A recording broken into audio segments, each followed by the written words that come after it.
Madame Sueur, bienvenue à ce plateau spécial élection du président de la CENI. Il vous souviendra qu'en date du 8 juin 2020, 8 confessions religieuses se sont réunies au complexe scolaire Cardinal Monsengo à Kinshasa. Ces 8 confessions religieuses font partie de la plateforme des confessions religieuses. Elles s'étaient donc réunies pour désigner le candidat président de la CENI. Le lendemain, soit le 9 juin, une scission profonde a été constatée entre les 8 confessions religieuses, en ceci que 2 d'entre elles, à savoir l'Église catholique et l'Église protestante, contestaient les résultats de cette rencontre en plénière, alors que 6 confessions religieuses soutenaient le contraire. Il s'agissait de l'Église orthodoxe, l'Armée du Salut, l'Église kimbanguiste, les églises indépendantes, la communauté islamique et les églises de réveil. Alors, Madame Sueur, vous le savez, depuis la pomme des discordes entre les 8 confessions religieuses se trouve l'élection de Ronsard Malonda à la tête de la CENI. Les églises catholiques et protestantes ont tenu une conférence de presse le 10 juin pour dénoncer ce qu'elles ont qualifié de corruption, des rumeurs de corruption et qui auraient entaché cette élection, sans oublier le fait d'insister sur le fait que Ronsard Malonda, secrétaire exécutif national de la CENI, serait au cœur des élections de 2018 et par conséquent, les reconduire signifie reconduire l'équipe Nanga. Ce que demandent totalement les 6 autres confessions religieuses et qui s'indignent du fait des accusations portées contre elles par leur père. Il s'ensuit un quiproquo qui va connaître son point culminant avec l'homélie du cardinal Fridolin Ambongo le 30 juin, dans laquelle homélie, il appelle les peuples de Dieu à s'opposer à ce choix, soutenu, selon lui, par le FCC. Un point de vue que partage notamment la plateforme politique Lamouka. Le 2 juillet, l'Assemblée nationale entérine le PV de la désignation de Ronsard Malonda et l'UDPS entre en danse pour fustiger ce que ces partis politiques qualifient de passage en force de ses partenaires du FCC et promet de faire parler la rue. Les jeudis 9 juillet, les partis de la 10e rue passent à l'acte et le bilan est connu. Voilà, Madame, Monsieur, schématiquement l'état de cette question qui nous réunit sur ce plateau. Quelles sont les causes, les conséquences et les voies de sortie de cette nouvelle crise qui se retrouve de nouveau au cœur de la République démocratique du Congo? Nous allons tenter d'y répondre grâce au concours des invités sur ce plateau. À ma droite, donc à votre gauche, nous avons donc Maître Ardent Kabambi. Merci d'avoir accepté l'invitation. C'est un plaisir, cher John. Donc vous êtes membre du FCC et c'est à ce titre que vous arrivez ici. Pati Katanga, vous êtes du Cash, voilà. À vous deux, vous formez la coalition au pouvoir. Merci d'être là, Pati Katanga. Merci beaucoup, mais il faut préciser que je suis Maïmaï, président d'un parti Maïmaï, allié à l'UNC, donc communicateur de Cash. Voilà. Alors, à ma gauche, à votre droite, Dieudonné Mouchagaloucha, vous êtes membre de la société civile thématique élection. Exactement, il faut préciser que je suis également le coordonnateur national et porte-parole du panel des experts de la société civile. Vous avez bien dit, nous sommes partie de la composante éducation civique et électorale. Merci. Et enfin, Idriss Katenga, vous avez l'avantage d'avoir participé à, disons, à cette réunion. J'ose pas prononcer un mot qui sera mal perçu, mais au moins à la réunion ou à la plénière du 8 et 9 juin, c'est ça. Vous étiez présent. J'ai été présent pendant tout le processus qui a duré une année comme secrétaire général de la communauté islamique en République démocratique du Congo, même si entre-temps mon mandat est arrivé à la fin. J'ai participé au vote, mais avant le vote, j'ai participé à l'élaboration de tous les outils préparés à cet effet. Voilà. Nous aurions dû avoir sur ce plateau Steve Kiwata de la Mouka. Ces contraintes n'ont pas pu permettre d'être avec nous, dommage. De même que le révérend Eric Nsenga, porte-parole de l'Église du Christ au Congo, non plus son emploi du temps n'a pas pu permettre qu'il soit avec nous. Voilà donc, c'est avec ces invités que nous allons essayer de comprendre effectivement qu'est-ce qui s'est passé avec les confessions religieuses et pourquoi nous en sommes là aujourd'hui. Mais bien avant cela, nous allons regarder, nous tous, vous qui êtes chez vous et nous sur ce plateau, la dernière actualité en date, c'est-à-dire la marche du 9 juillet, marche organisée par l'UDPS et probablement aussi ses alliés. Je vous signale que cette émission est enregistrée le 11 juillet, alors que la Mouka prépare aussi une marche 2 jours après, soit le 13 juillet, lundi.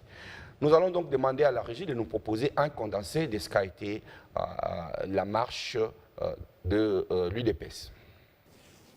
4.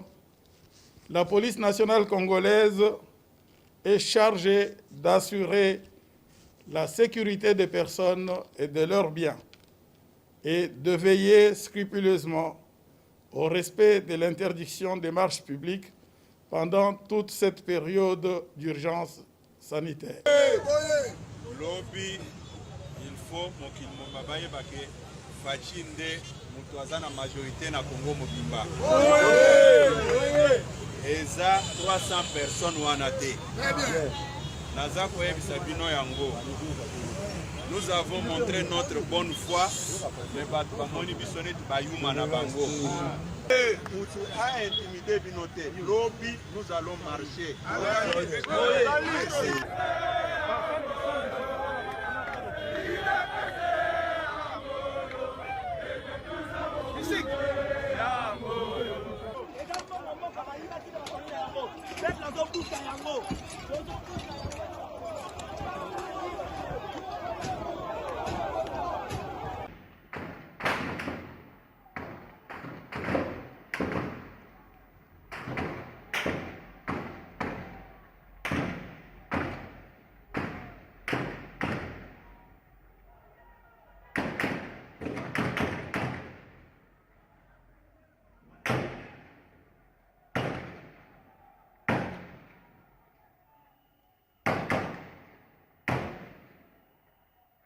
Les gens.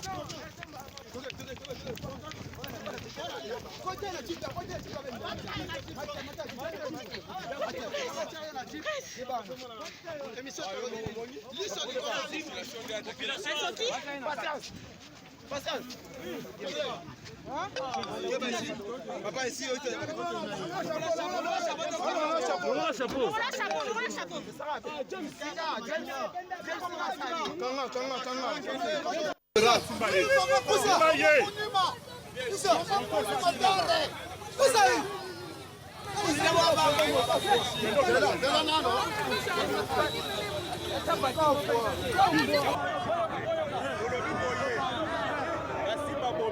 personnes na kati na biso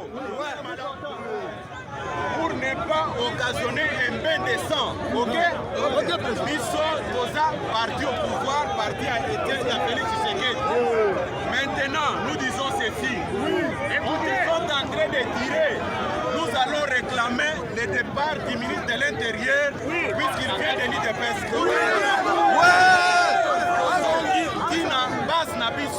Où nous allons mettre la sonorisation et vous passer un message fort.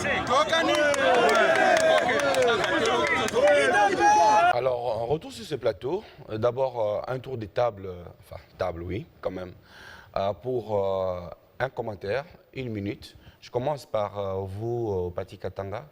Quel est le commentaire que vous faites sur ces images? Écoutez, pour la solennité du débat, je pense que si on commence par les images de violence, on va croire que la manifestation était violente. Mais si vous voulez absolument que j'ai une réaction, par rapport à la violence, j'ai dit que la violence ne nous amènerait nulle part. La violence, elle est à condamner. Personne n'aura de solution au problème de Congo par la violence. Mais il faut savoir établir les responsabilités de cette violence. D'où est venue cette violence? Puisque la manifestation était pacifique. Et la manifestation pacifique, c'est un droit constitutionnel.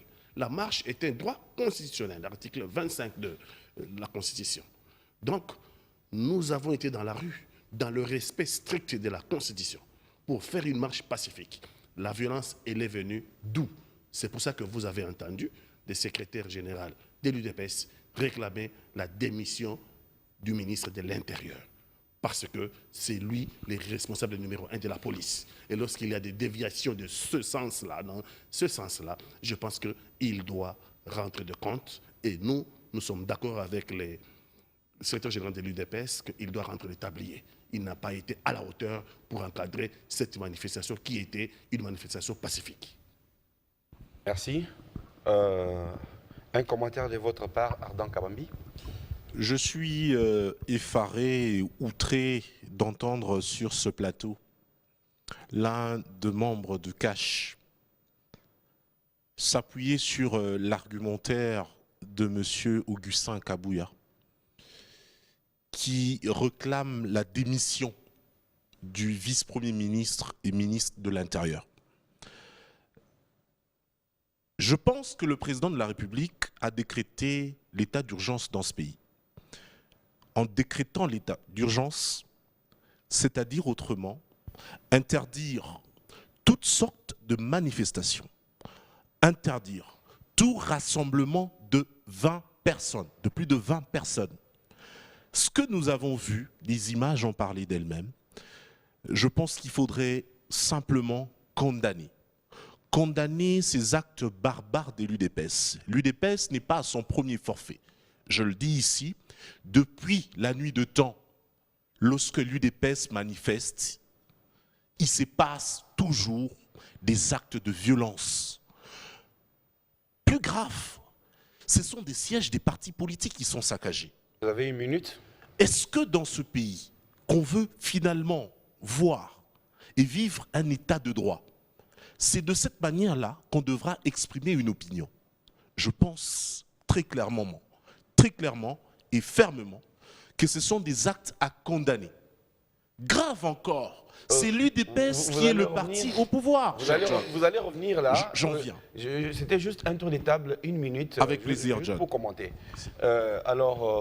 Dieudonné Moussa Galoucha. Oui, rapidement, nous, comme acteurs de la société civile et gardiens des valeurs démocratiques, nous sommes d'accord que la marche est consacrée par la Constitution, mais il faut relever et il faut dire la vérité à la population congolaise que cette marche, il faut respecter les règles, il faut respecter les instructions en rapport avec la marche. Et nous avons vu le vice-premier ministre, il avait déjà lu le communiqué que la marche est interdite, mais un parti politique a bravé cela pour faire la marche. Donc, nous, on pense que cette culture-là de ne pas respecter les institutions de la République d'abord, en premier lieu, c'est une culture à bannir. Deuxième élément, on fait une marche pareille, une violence, comme venait de le dire mon compatriote Ardant Kabambi, au moment où le chef de l'État a pris l'ordonnance interdisant la réunion ou les rassemblements de plus de 20 personnes. Autrement dit, on n'a pas de respect envers les chefs de l'État. Et nous, comme acteurs de la société civile, nous ne pouvons pas accepter, nous ne pouvons pas cautionner que les gens manquent le respect envers la première institution du pays. Et je me pose la question, qu'est-ce qui est derrière ça? Le troisième élément, rapidement, pourquoi on a marché? Finalement, je suis très content que le secrétaire permanent ou général de l'UDPS, Kabouya, a dit que l'objectif de la marche, ce n'était plus cette question-là de Ronsard, mais c'était de demander la démission du vice-premier ministre. Donc, on comprend que l'intention ou les motivations sont ailleurs. Donc, ils profitent seulement de ça pour manipuler l'opinion, pour faire des dégâts de ce genre-là. Et donc, nous déplorons cela et nous pensons que c'est une culture qui ne fera pas avancer le pays. Idriss Katenga. Je n'ai pas de commentaire à ce sujet. Merci. J'étais tenté de retourner quand même la parole à Pati Katanga, parce que je parie que si notre ami Steve Kivuata était avec nous sur ce plateau, certainement qu'il n'aurait pas eu les mêmes points de vue que Ardan Kabambini et Dieudonné Mouchagalusha. Alors, est-ce que vous pouvez parler au nom de la parole une deuxième fois pour réagir à Pati Katanga? Je vous la donne. Question d'équilibre. J'ai entendu ici Oui. état d'urgence, Covid-19, interdiction des rassemblements. J'entends aussi que la manifestation, ce n'était pas pour, finalement, ce n'était pas contre Malonda, c'était contre le vice-premier ministre. Non, il faut arrêter cette langue de bois. Je vous ai donné 1 minute. Hein? Oui. Ouais. J'ai dit ici que, en tant que membre du CACH, allié de l'UNC, toutes mes condoléances aux familles éprouvées. Mais j'ai dit la violence a une origine. La manifestation était pacifique. On veut nous faire croire. Attendez, lorsqu'on a arrêté le vice-premier ministre, ministre de la Justice, nous sommes pas dans le débat. J'ai fait un parallèle sur les regroupements. Nous avons vu un groupement là-bas assiégeant la Cour constitutionnelle, la Cour de cassation. Est-ce qu'ils savaient que nous étions en état d'urgence? Il faut arrêter, le peuple ne veut plus entendre. Bien, merci beaucoup Pati Katanga. Cette marche du 9 juillet est aussi la conséquence d'une réunion du 9 juin, je vous l'ai déjà dit d'entrée des jeux, à laquelle vous avez pris part Idriss Katenga. Dommage que Eric Senga, qui était aussi de cette équipée, ne soit pas avec nous ici. Alors, je vous ai déjà reçu sur ce plateau, en fait, dans un autre format, où vous nous avez fait votre compte rendu de la situation. Pouvez-vous le refaire en 3 minutes? Et je préfère réagir alors les autres par rapport à vous, qui étiez au moins témoins de cette réunion. Oui, d'accord, merci. La vérité ici, c'est que les chefs de confession religieuse se sont réunis d'abord le 6 juin au niveau du secrétariat technique et puis le 8 et le 9 juin pour désigner leurs délégués à la Commission électorale nationale indépendante. Mais avant cela, il y a eu plusieurs rencontres en amont. Plusieurs rencontres. Vous savez que dans le processus électoral passé, les confessions religieuses ont évolué en ordre dispersé. Bon, maintenant, cette fois-ci, elles ont décidé, les responsables ont décidé de s'organiser. Et pour éviter, et tirant les leçons des expériences passées, les confessions religieuses se sont dotées d'un certain nombre d'instruments pour leur travail. D'abord, on a mis en place une charte qui permet de réguler les relations et qui détermine même le mode des décisions. Et puis, en ce qui concerne la question précise de la désignation du délégué des confessions religieuses à la CENI, nous avons élaboré une grille d'évaluation de candidature en attendant que le go nous soit donné pour la désignation. Malheureusement, lorsque nous allons nous retrouver d'abord les 6, comme je l'ai dit, à la cathédrale du Centenaire, nous allons nous trouver devant 24 candidats. J'ai dit 24 candidats, mais j'explique brièvement. Il y a 6 confessions religieuses qui ont continué à travailler ensemble. Au moment où la CENCO s'était mise à l'écart, quoiqu'elle assumait la présidence de la plateforme, et puis plus tard, avec l'avènement du révérend docteur Bokundo à la tête de l'ECC s'est mise aussi à l'écart. Alors, il y a 6 confessions qui sont restées travailler ensemble et qui ont réceptionné 23 dossiers de candidature, dont celui qui sera présenté plus tard comme le candidat de l'ECC. Mais les 6, quand on se retrouve, la CENCO... Donc le professeur Eyalé avait aussi déposé sa candidature. Oui, parce que tous ceux qui voulaient briguer cette représentation au nom des confessions religieuses savaient qu'on n'était pas désigné par sa confession religieuse, mais bien plutôt on était désigné par l'ensemble des 8 confessions. Alors c'est le 6 que la CENCO ajoute sa candidature. Et à ce moment-là, on va procéder à un travail préliminaire qui va nous permettre de dégager, de faire émerger 6 candidats. Bon, les 18 autres sont restés là. Et pour procéder à cette élimination, nous nous sommes basés sur le cursus, sur la performance ou l'expertise du candidat dans le domaine des élections. Alors, devant maintenant les chefs de confession religieuse, il y a plusieurs sujets qui vont être débattus et qui vont conduire peut-être à la situation ici. D'abord, nous avons préparé les outils pour la désignation du président, de notre délégué. Et vous pouvez aussi accélérer. Hein. Oui, à aucun moment, on a voulu que nous puissions utiliser et la charte et la grille d'évaluation des candidatures. Et puis des deux, tout d'un coup, on dit non, chaque confession présente sa candidature. Non, alors on a dit non, nous ne pouvons pas présenter la candidature au niveau de chaque confession. Parce que déjà, nous avons, pour 6 confessions, nous avions reçu 23 candidatures, y compris les candidats qui s'identifient à certaines confessions. Comment allons-nous les éliminer pour dire, écoutez, non, partez parce que vous ne priez pas chez nous. Et puis la CENI, c'est une institution citoyenne, une institution laïque, ce n'est pas une institution confessionnelle. Et puis, et à ce titre, elle doit être ouverte à tous les Congolais. Voilà, il y a eu ce débat. Et puis après, le cardinal va proposer qu'au lieu que les candidats viennent nécessairement d'une confession parmi les confessions qui étaient là, parce qu'il faut reconnaître que tous les Congolais qui prient Dieu ne sont pas nécessairement catholiques, protestants, musulmans, kimbanguistes et consorts. Il y a beaucoup de Congolais qui prient, mais qui sont ailleurs. Et la CENI est ouverte à tout le monde. Alors il a été convenu que, alors, au lieu d'exiger que ce soit les candidats qui viennent d'une confession, les confessions doivent parrainer. Qu'une confession qui connaît un candidat là-bas parraine. Retenez la nuance parce qu'il y a beaucoup de flou qui est créé. On dit voilà, telle confession a retiré, ne reconnaît pas tel, n'est pas son fidèle, n'est pas son candidat. Il n'y avait pas de candidat de confession religieuse. Par contre, il a été demandé aux confessions religieuses de parrainer les candidats qu'ils connaissaient les mieux. C'est pour cela d'ailleurs que nous, comme communauté islamique, nous avons proposé de parrainer la candidature de M. Denis Kadima parce que nous les connaissons. Et d'ailleurs, beaucoup d'autres confessions les connaissent aussi. Bon, alors, après cela, pour des raisons différentes, on a éliminé un certain nombre de candidats. Il en est resté 3 en lice.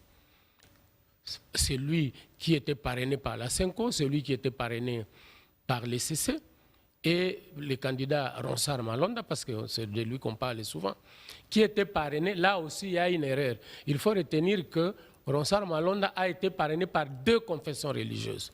Je parle du parrainage. Et le parrainage ne peut pas exiger ce que les gens disent, non, il n'a pas eu l'aval, il n'a pas eu de réunion dans la confession. Le parrainage, c'est un critère qui est venu séance tenante. Personne ne pouvait retourner dans sa confession pour dire, voilà, nous faisons un congrès de l'Église pour parrainer. Donc, je disais donc que M. Ronsard était parrainé à la fois par l'Église kimbanguiste, par les délégués de l'Église kimbanguiste, mais aussi par les délégués de l'Union des Églises indépendantes du Congo. Bon. Et puis après les discussions, on a des échanges sur les questions de méthode. Le cardinal a retiré les candidats que la CENCO parrainait. Ils ont donné des raisons et ils ont retiré. Je n'ai pas envie de revenir tout le temps sur ces raisons parce que ça fait mal à ce jeune frère qui est un bon candidat. Oui, faites-nous l'économie de ça. Et puis, OK, maintenant, il est resté 2 candidats en lice.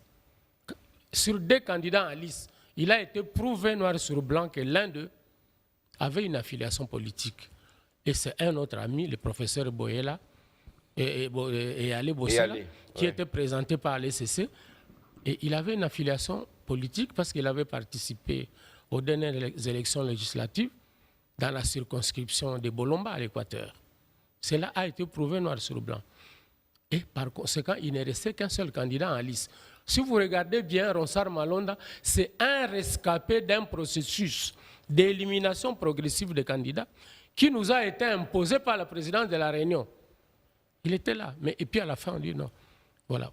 Si je peux vous dire brièvement, c'était ça le processus. Maintenant, je termine en vous disant que ce que nous regrettons, nous avons au niveau des confessions religieuses, après qu'il ait été prouvé que le candidat de l'ECC avait une affiliation politique, nous, on s'attendait On a accordé à la Senco le bénéfice du doute. On dit peut-être qu'ils ont été abusés dans leur bonne foi. Tout ce qu'on attendait, c'est qu'on nous dise, non, excusez, c'est l'information que vous venez de donner. Nous aussi, on ne la connaissait pas. Ce que nous attendions de l'ECC, c'est de présenter des excuses en disant n'importe quel subterfuge. Parce que nous ne pouvons pas croire que l'ECC qui présentait la candidature du professeur Eyalé ne savait pas qu'il avait une affiliation politique.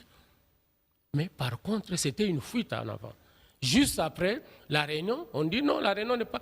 Ils sont partis et c'est le premier... Mais comment s'est terminée cette réunion? Parce qu'aujourd'hui, bon, évidemment, les co-débatteurs vont réagir. Oui. Parce qu'aujourd'hui, s'il y a un gros souci, c'est que visiblement, la réunion s'est terminée en queue de poisson, d'une part. D'autre part, le PV qui se trouve aujourd'hui à l'Assemblée nationale n'est pas arrivé à l'Assemblée nationale par la personne indiquée, c'est-à-dire le président de la plateforme des confessions religieuses, en l'occurrence le cardinal Fridolin Ambongo. Oui, là je vais souligner la mauvaise foi.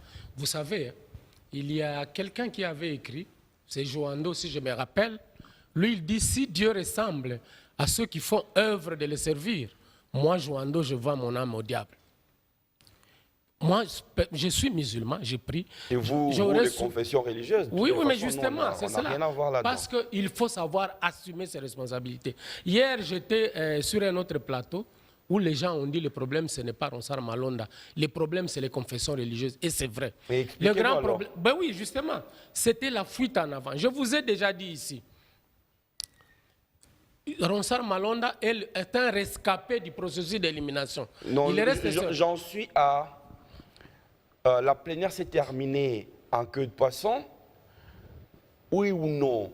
Est-ce que le PV de la réunion, de la plénière, a été adressé à l'Assemblée nationale par la personne qualifiée, oui ou non? C'est à cela que je vais répondre. La réunion ne s'est pas terminée à queue de poisson. Mais il y a des personnes qui n'étaient pas contentes de l'issue du processus et qui ont pris la liberté de quitter la réunion. Ça, c'est de un. De deux, n'oubliez pas, je vous ai parlé de la charte, nous avons une charte maintenant. La plateforme de confession religieuse est organisée à deux niveaux. Il y a d'abord une plénière qui est au-dessus de tout, comme dans toutes les organisations. Et puis, il y a un bureau. En aucun moment, le bureau n'est au-dessus de la plénière. Nous étions là. Voilà que le président et le vice-président s'en vont parce qu'ils étaient placés devant leurs propres responsabilités.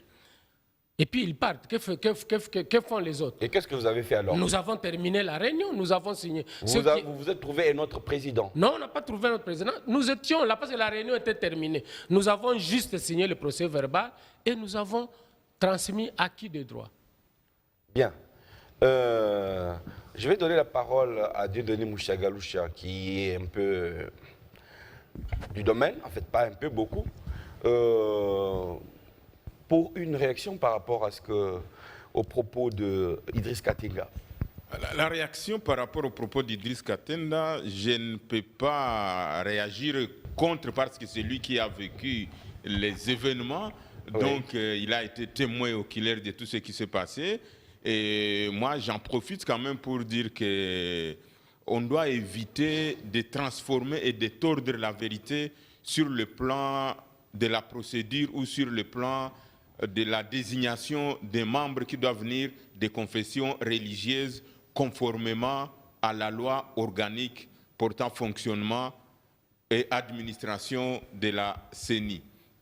C'est-à-dire, dès lors que les confessions religieuses se sont réunies, et qu'ils ont proposé les candidats qu'ils ont désignés, je pense que la bonne manière, effectivement, c'est d'avoir cette souplesse-là, c'est d'avoir ce bon sens d'accepter que, et surtout que c'est une question qui relève déjà de l'exercice démocratique. Donc ce sont des gens qui doivent départager ceux qui sont en train d'aspirer à aller présider la CENI. Et donc ceux qui ont participé à l'élection, 6 sur 8, comme je viens de l'entendre ici, quoi de plus normal que d'accepter déjà sportivement cet exercice démocratique? Si on arrive déjà à contester une élection avec 8 électeurs, qu'adviendra-t-il si on arrive aux élections avec des millions d'électeurs. Ça, je note quand même que c'est un élément qui me fait, ou sur lequel nous devons quand même discuter. Le deuxième élément, quand vous suivez ce qui se dit dans l'opinion aujourd'hui, où on fait sortir la thèse des réformes, je pensais qu'Idriss... Nous allons y arriver. Nous allons y arriver. Ça, c'est une autre partie du débat. Je vais en profiter donc pour donner la parole à Pati Katanga. Non, un élément quand même que je voulais dire, je voulais revenir sur la question, même le principe fondamental d'une élection, une voix, une personne. Si on est à 8 ou qu'on arrive à 6 personnes qui désignent, parce que seulement l'autre n'a pas vu son candidat être élu, non, nous devons déjà avoir cette sportivité d'accepter les résultats par le mécanisme approprié. Mais vous savez que l'Église catholique et l'Église protestante, à elles seules, je n'ai pas les statistiques, font entre 60 et 80% de la population. Tout à fait. Voudriez-vous les opposer à la communauté islamique? Non, on ne peut pas. Heureusement que vous parlez d'une matière qui relève de nos pères spirituels. Sans froisser Idriss. Non, devant... Bon, ben, j'ai dit on n'a pas fait des statistiques, mais selon ceux qui en parlent, en l'occurrence les catholiques, justement...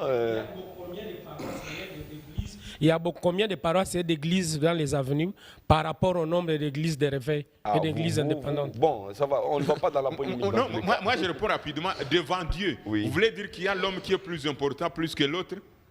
Je pose la question.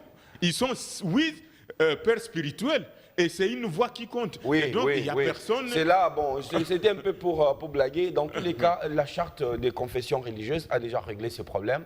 En cas de vote, une confession égale une voix. Donc, on ne peut pas revenir là-dessus. Pati Katanga. Écoutez, les élections, c'est pour les Congolais.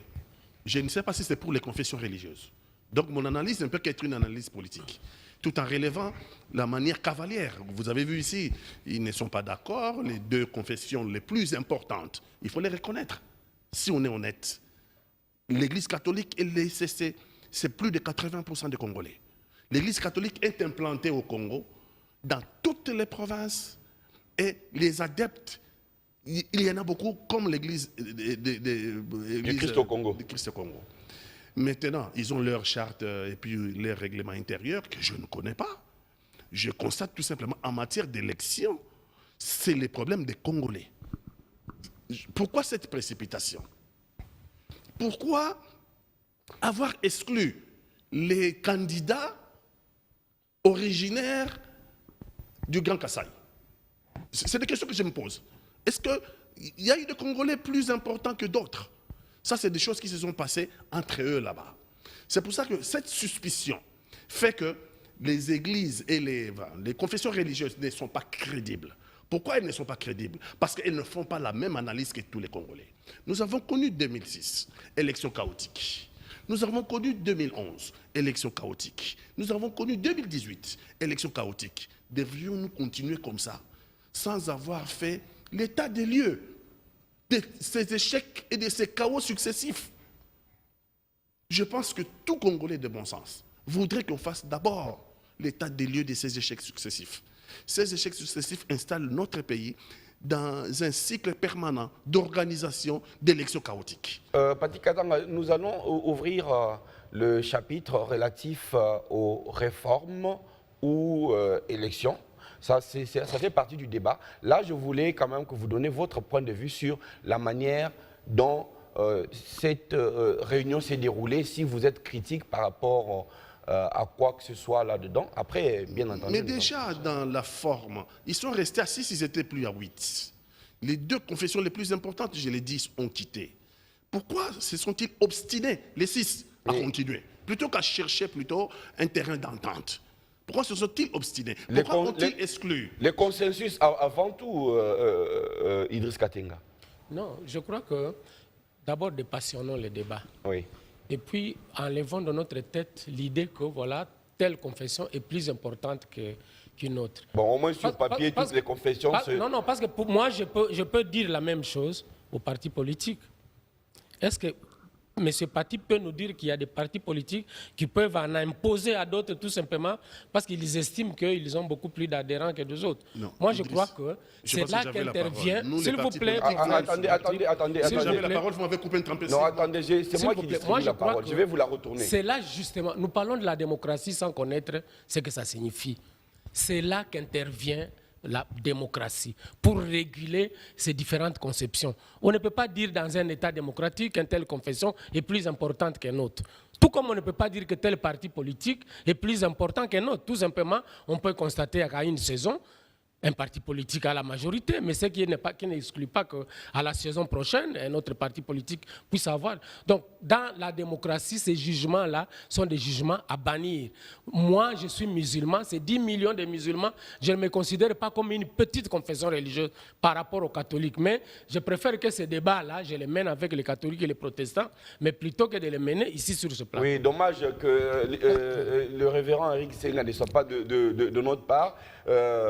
Je vous redonne la parole, Paty Katanga, avant de la passer tout à l'heure à Ardan Kabambi. Moi, en tant que Congolais, je m'inscris en faux de ne pas considérer que ces confessions religieuses, dont certaines ne sont pas représentatives du peuple congolais. Bon, j'assume ce que j'ai dit. Il y a une charte, on ne va pas inventer la roue. Non, alors dans ce cas, il faut modifier la loi. S'il vous plaît. On confie la responsabilité de désigner les délégués des confessions religieuses à la seule Église catholique. S'il vous plaît. Et les choses non, marchent. non, il y a une charte qui est antérieure à tout ceci, qui réglemente cela. C'est effectivement, la charte reconnaît au sein de la plateforme des confessions religieuses qu'en cas de vote, chaque confession religieuse vaut une voix. Bon, c'est eux-mêmes qui avaient décidé ça. Voilà, c'était en 2001 si je ne me trompe pas.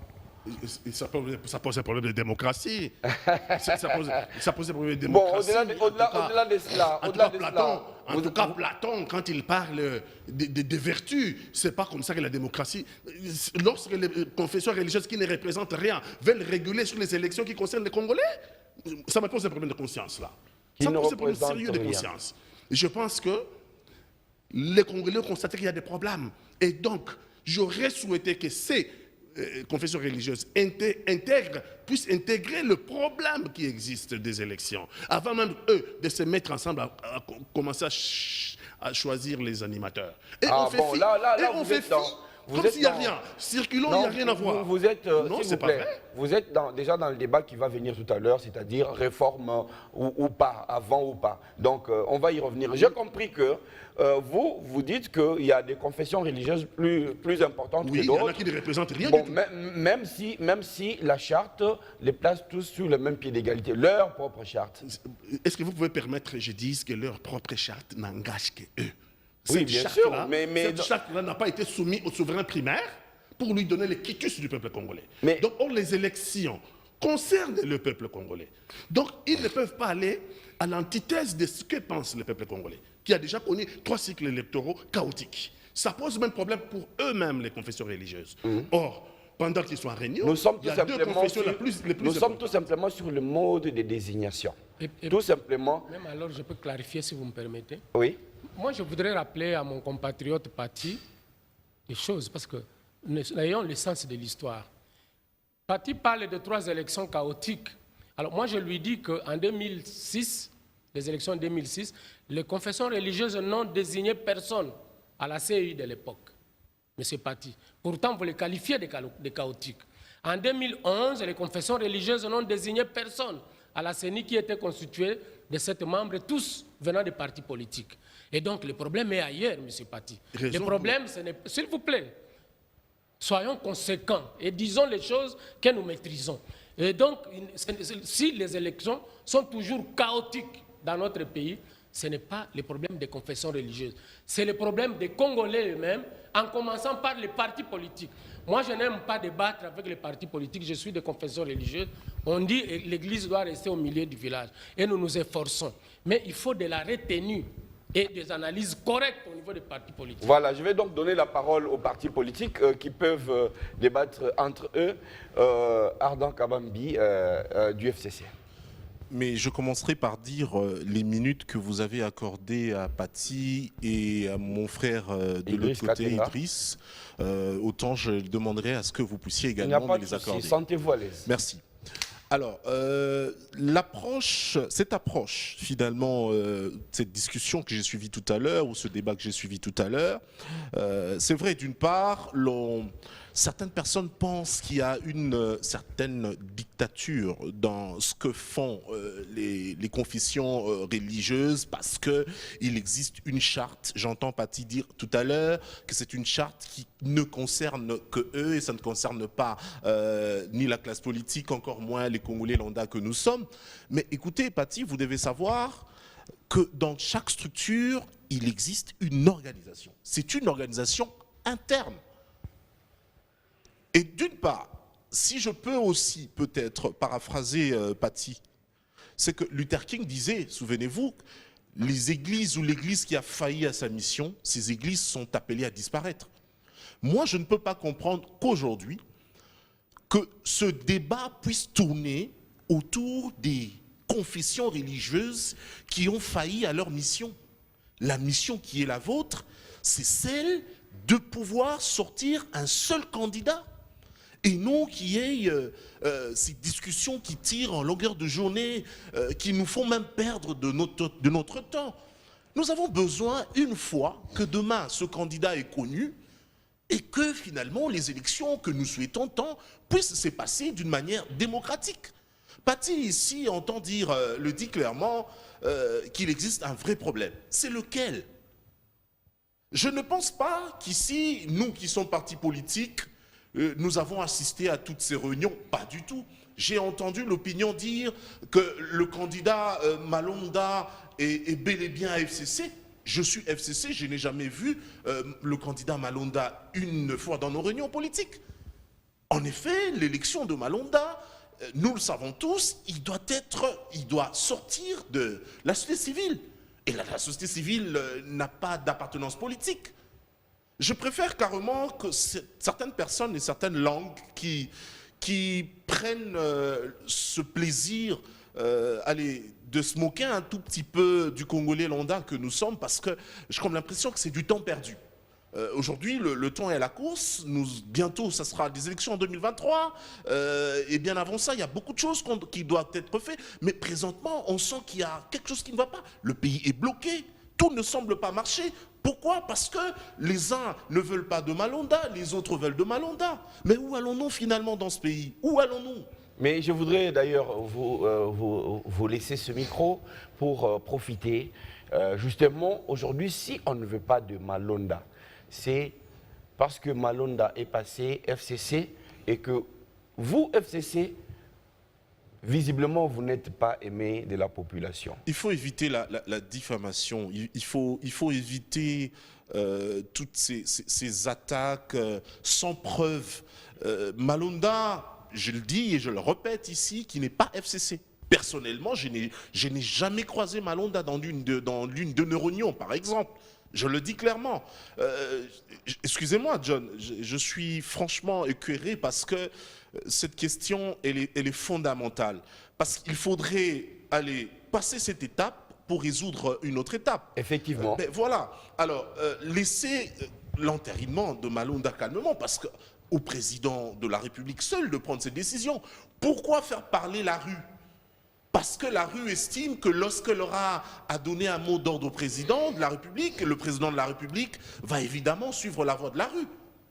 Le président de la République n'est pas président d'un parti politique, il est président d'une grande nation qui est la République démocratique du Congo. Mais pour en parler, peut-être on va aller aussi rapidement, le message ne serait-il pas que, comme il le disait, au niveau de l'Assemblée nationale, le FCC a verrouillé, mais les 300 et quelques, comme disait Augustin Kabouya, ne sont pas représentatifs de la vraie base, entre guillemets. Je suis désolé. Et donc, il fallait vous faire une démonstration grandeur nature de ce que c'est que la base. C'est une bêtise que j'ai entendue d'Augustin Kabouya, parce que Augustin Kabouya pense que la majorité parlementaire, c'est la majorité de la rue. C'est faux. C'est écrit où? Nulle part dans la Constitution de la République. Nulle part. Nous avons une Constitution qui régit les lois qui régit les lois de notre pays. Il faudrait se conformer et non pas créer une certaine majorité extérieure pour pouvoir défendre la cause des Congolais. C'est du jamais vu.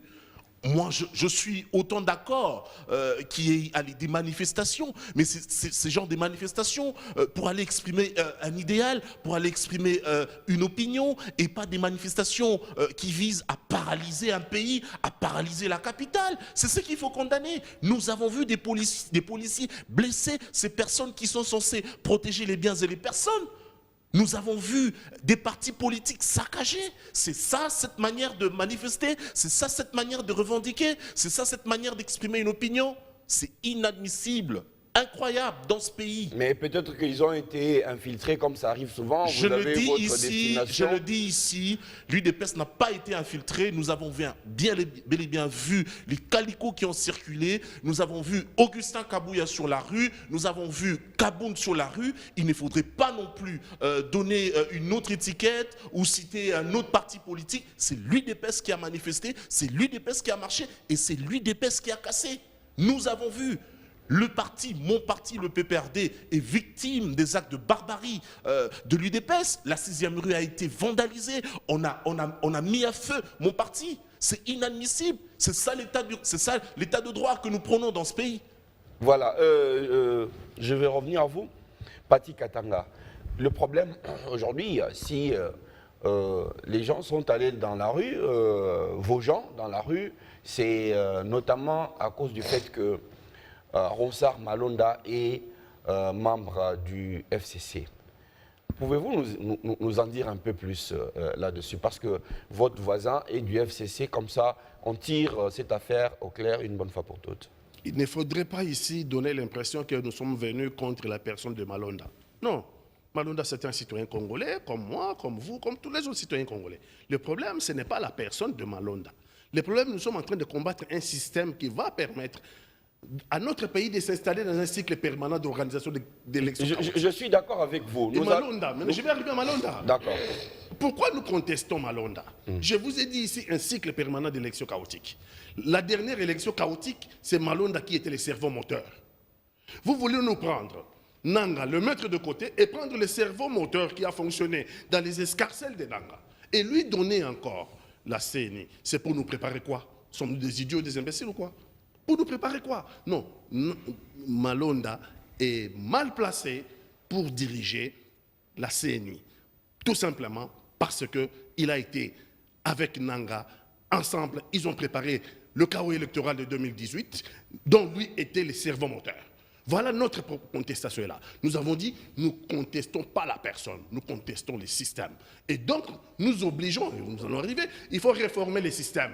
Notre problème, c'est de la réforme dans le système, pour que nous n'ayons plus d'élections chaotiques au Congo. Donc, Malonda est, si je comprends bien, est FCC du fait que Nanga est FCC et que Malonda est l'héritier des Nanga, c'est ça? Vous voulez que je vous dise la vérité aujourd'hui? Oui, allez-y.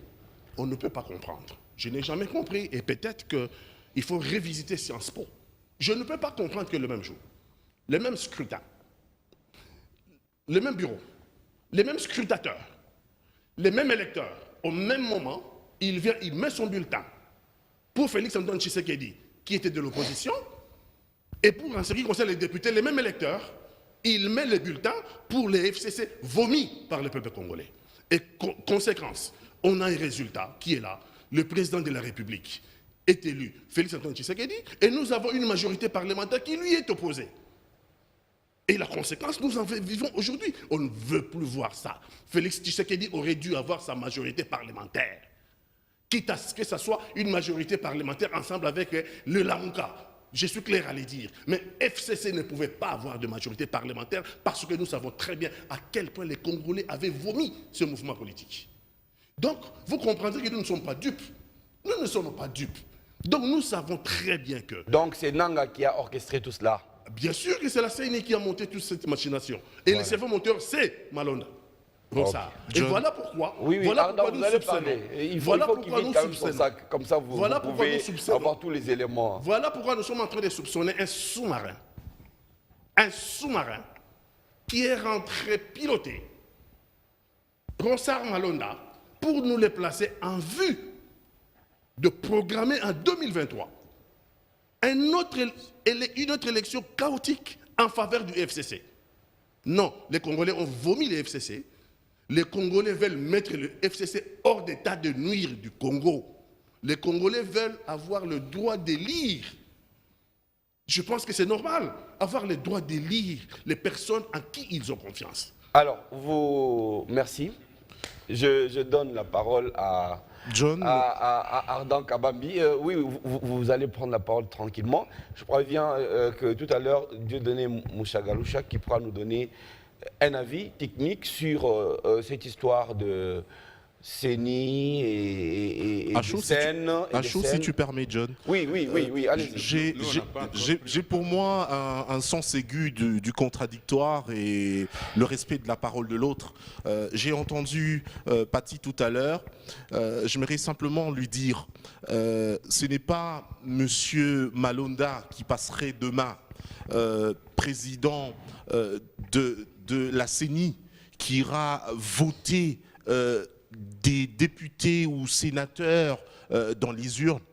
Vous vous trompez lourdement, puisque vous dites que vous n'êtes pas dupe. Le Congolais lambda que je suis, nous sommes aussi très regardants sur la situation politique. Vous devez le savoir. Ce pays n'appartient pas à l'UDPS. Vous dites que vous voulez mettre fin au FCC. Mais qui êtes-vous pour mettre fin au FCC? Je suis désolé. Vous n'êtes pas le peuple congolais, vous n'en représentez pratiquement même pas le 1/4 ou le 1/10. Vous n'êtes peut-être qu'un échantillon de ce peuple congolais qui vient aller nous dire des propos vides de sens. Excusez-moi de vous le dire.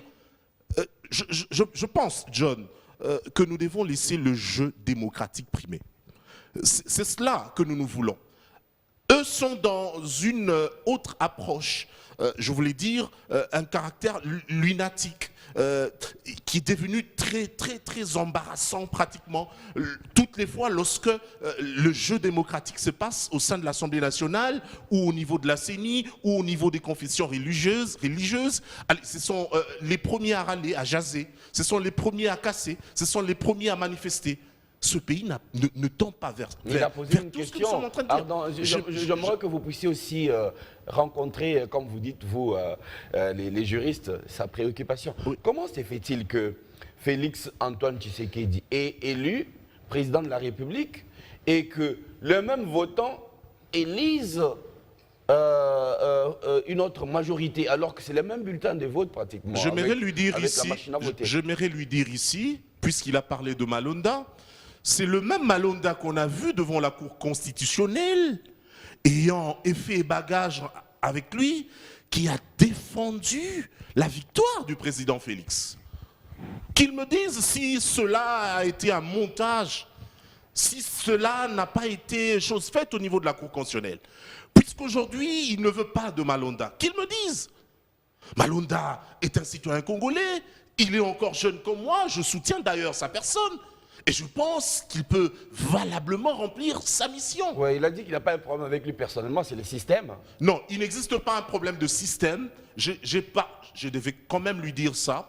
Ici, il existe un problème de confiance, selon eux. Ils estiment que Malonda va également faire la même politique du président Nanga. C'est ce qui est faux. Malonda aura avec lui un adjoint et toute une équipe. Et le président Nanga, donc vous confirmez la politique du président Nanga qui a consisté à faire élire un président qui n'a pas de majorité. C'est dans son entendement à lui le fait d'avoir dit que c'est un système parce qu'il a parlé de Nanga au départ, pensant que M. Malonda fera la même politique que Nanga. Écoutez, Napoléon Bonaparte le disait que les élections, ce sont les hommes et les circonstances. Ils doivent savoir cela. Les élections que nous avons eues en 2018, il y a eu certes des bévues, il y a eu certes des choses qui n'ont quasiment pas marché. Nous sommes Congolais, nous avons vu ce qui n'a pas marché. Mais on a besoin de tendre vers un état de droit, on a besoin de tendre vers des choses bien faites. C'est comme cela qu'il faudrait en même temps reformer cette CENI en offrant à cette CENI une personne capable de faire le travail que nous attendons impatiemment. Et non plus prendre des décisions unilatérales parce que cela n'a pas été fait. Nous exigeons à ce que le FCC disparaisse parce que c'est les Congolais qui en parlent. Mon Dieu, Bon, mais nous sommes moussés dans ce pays. Ça vous a choqué. Ben voilà. Bon, je n'ose pas demander des excuses à la place de Pati Katanga. Les FCC, le cash, la Mouka, nous avons besoin de tout le monde dans l'arène politique, quitte à ce que chacun puisse mériter effectivement la confiance des électeurs. Merci de prendre ma défense, cher Jean. Alors, Dieudonné, vous vous êtes plaint de ne pas avoir suffisamment la parole. Oui, je voudrais relever quand même que c'est déséquilibré. Non. Vous avez donné plus la parole non, aux politiciens. je pense que ça doit être Idriss qui m'a soufflé qu'il se sentait mal à l'aise pour parler des questions politiques avec les politiques. C'est pourquoi j'ai voulu vider cette question entre politiques. Mais maintenant, revenons avec vous, qui êtes plutôt technicien du domaine. Dites-nous, vous avez entendu tout à l'heure comment Pati Katanga a un peu préoccupé. Techniquement, on a une machine à voter, on a un bulletin, on a un électeur qui vient et il vote. Une tendance pour le chef de l'État et une autre tendance pour... Oui, quand je parle des questions électorales, je suis très à l'aise. Allez-y. Donc, je pense que mon compatriote, que je respecte beaucoup, puisque je le vois toujours intervenir sur plusieurs aspects, il est sur un terrain qu'il ne maîtrise pas très bien. Parce que la même question, d'abord, avant de lui donner des éléments techniques ou des éléments qui influencent les élections en Afrique et spécialement en République démocratique du Congo, je pouvais aussi lui dire que les autres sont en droit de se poser la question: comment se fait-il que les gens ont voté plus pour les FCC, mais ils n'ont pas voté pour... Bon, bien sûr. Donc, tu vois, donc la même question... Donc les FCC regrettent son chef de l'État qui n'est pas venu. Comment est-ce que nous avons une telle majorité et on n'a pas le chef de l'État? Voilà, on n'a pas le chef de l'État. Donc, comme il exprime comment est-ce qu'on a le chef de l'État, mais on n'a pas la majorité, les autres peuvent dire: nous avons eu la majorité, les gens ont voté plus pour nous, mais comment on n'a pas eu le chef de l'État? Donc, ce débat-là, je pense, il faut en parler à basse voix. Je vous conseille vraiment d'en parler plus à basse voix, surtout que vous êtes du cash. Donc, c'est une question seulement que je voulais soulever. Mais les réalités électorales en Afrique, c'est quoi? Les élections en Afrique sont d'abord à caractère tribal avant d'être... sont sociologiques avant d'être idéologiques sur le plan politique. Donc, dans une famille, les gens peuvent voter pour tel député qui est d'un camp contraire que le camp du chef de l'État. Et j'aimerais que vous puissiez noter ça. Ce qui justifie que des fois vous trouvez un déséquilibre dans le dépouillement des voix, vous trouvez dans une circonscription électorale. Je donne un cas qui a un leader politique X. Mais dans cette circonscription électorale, vous trouvez un député Y qui a gagné les élections parce qu'il est de cette circonscription électorale, mais le candidat président de la République de cette circonscription ne gagnera pas les élections. Et il ne peut pas contredire cela. Je donne un exemple concret. Ce n'est pas pour rien que les grands leaders politiques se partagent les fiefs de dire non, au Kasaï, si vous voulez aller au Kasaï, il faut voter pour tel comme président de la République. Mais vous allez trouver les députés qui viennent de là, sont d'un autre camp. Vous allez par exemple au Kivu, vous trouvez, il y a un candidat président de la République, mais on vote plus les députés de notre camp. Donc j'aimerais quand même qu'ils puissent noter cette leçon-là. Les élections sont à caractère sociologique sur cet aspect-là. Donc, dans une famille, votre propre famille, vous pouvez voter pour un député d'un cas de l'opposition et voter pour un président d'un cas de la majorité, tout simplement parce que ce député-là, il est le vôtre. Donc ça ne peut pas poser le débat sur le plan technique. C'est un aspect technique que je voulais lui donner. Parlant des cycles électoraux que nous avons déjà eu à vivre en République démocratique du Congo, chaotique. Les élections de 2006 ont connu ce qu'elles ont connu plutôt. Nous avons eu des crépitements de balles dans la ville de Kinshasa, une guerre qu'on n'oubliera jamais. Ça, il faut noter. Et je suis d'accord avec toi, ce qui est arrivé. En 2011, on a eu des élections où il y a eu des chefs d'État qui ont prêté serment dans ces pays. L'un a prêté serment à l'Union africaine, à la cité de l'OIA. L'autre a prêté serment à l'IMT. Ça, nous connaissons très bien. Mais en 2018, ici, nous avons eu des élections, ce qu'on appelle en développement un indicateur objectivement vérifiable. Il n'y a pas eu de coups de balle. Il n'y a pas eu prestation de desserrement, il n'y a pas eu chaos, il n'y a pas eu vandalisme, il n'y a pas eu agitation. Et si vous devez coter, qu'est-ce que vous allez coter? entre celui qui organisait des élections qui ont produit tel effet, et celui qui organise des élections qui nous permet de vivre l'alternance, ces rêves longtemps caressés par l'ensemble des Congolais de voir un président sortant prendre l'étoffe, le faire porter à un président entrant. C'est un rêve qui était caressé par l'ensemble de toute la population congolaise. Et je pense que vous-même, Dikash, d'ailleurs, vous devriez être content, fier d'avoir bénéficié de ces élections. C'est lui qui a l'impérium, notre chef de l'État actuel, son Excellence Félix-Antoine Tshisekedi Tshilombo. Et donc, qualifier des élections de 2018, les caricaturer, dans le sens où vous êtes en train de caricaturer, vous êtes en train, je vous recommanderais encore de parler ça à basse voix, vous êtes en train de nier, vous êtes en train de refuser la légitimité de notre chef de l'État. Et je ne peux pas imaginer... Non, il revendique plus en termes de représentation au niveau de l'Assemblée nationale. Je ne peux pas imaginer que quelqu'un d'Ikash, quelqu'un puisse parler des chaotiques des élections de 2018 alors que c'est à leur faveur qu'on a eu le président de la République. Mais pas l'Assemblée nationale. L'Assemblée nationale, je venais de vous dire, sur le plan technique, comment est-ce que les élections sont sociologiques dans tous les pays africains. Donc ça, il faut noter. Ça, c'est un élément. Le troisième élément qu'il faut signaler, c'est la personne de Malonda. La personne de Malonda, en tant que secrétaire exécutif national, il n'a pas de décision. Et je viens de le dire encore, je vois qu'il ne maîtrise pas la question technique sur les élections. La CENI est structurée de la manière où c'est la plénière qui est au-dessus du président du bureau. Donc, toutes les décisions sont prises au niveau de la plénière et transmises au bureau pour exécution. Et le secrétariat exécutif national ne joue que le rôle de l'administration. Ça veut dire concrètement quoi? Au sein de cette plénière-là, vous, Dikash, vous aurez des candidats qui vont être entérinés par l'Assemblée nationale. La majorité aura des candidats. Et d'ailleurs, j'ai comme l'impression que actuellement les soucis de Dikash, c'est aussi... la composition de la prochaine CENI. Non, j'y arrive. Donc, les politiques ont plus de gens que la société civile. Ils ont 10. Donc, en termes de décision, ce sont les politiques qui doivent plus influer sur la politique de la CENI parce qu'ils sont à 10 au niveau de la plénière et le bureau, il n'y a qu'une seule personne de la société civile. Et donc, je pense que ça, il faut le dire clairement à la population et à l'opinion, et je pense que mon frère Paty devrait intérioriser cela, et je vous encourage de désigner déjà qui seront les vôtres au sein de la CENI. Et notre élément, jusqu'à preuve du contraire, je mets quiconque au défi. Comme Congolais, j'ai dit que nous tous, il n'y a aucun Congolais qui est plus important et il n'y a aucun Congolais qui est moins important que l'autre. Ronsard Malonda, jusqu'à présent, il jouit de ses droits civils et politiques. Donc, de quel droit, mes chers frères et sœurs, on peut lui empêcher d'exprimer ses ambitions conformément à la Constitution?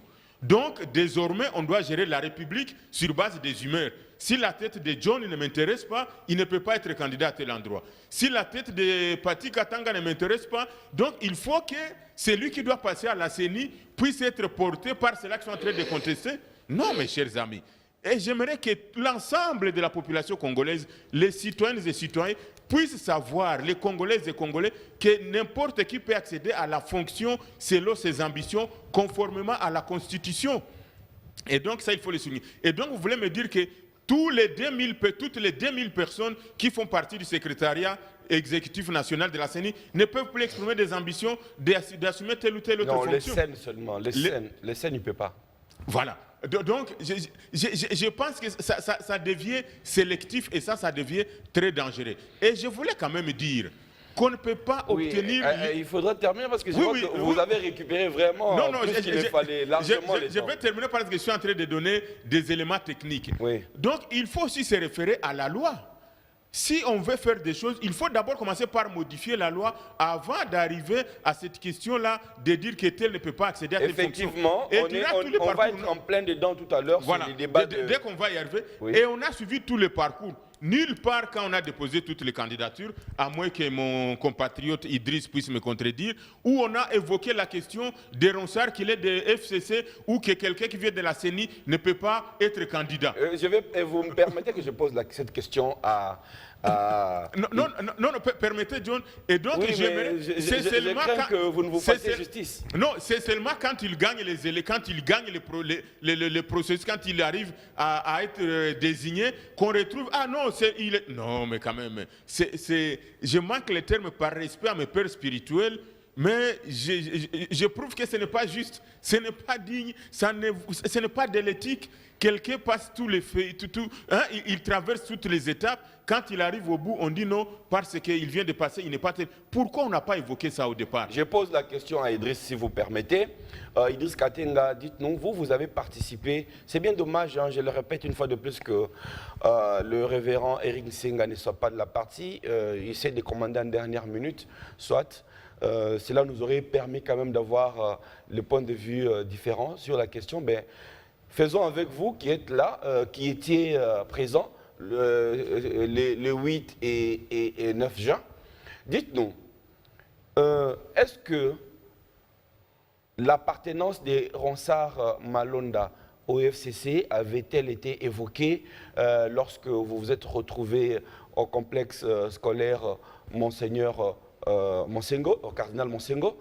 Est-ce que le fait qu'il ait été secrétaire exécutif national de la CENI avait-il été évoqué comme un empêchement à sa candidature? Merci John. Avant de répondre à votre question, j'aimerais ramasser en quelques secondes beaucoup de choses que j'ai entendues ici. D'abord, cette interrogation, comment est-il possible que nous ayons un chef de l'État, mais qui n'a pas la majorité? Moi, ça m'étonne que cela vienne d'un grand politologue comme Paty.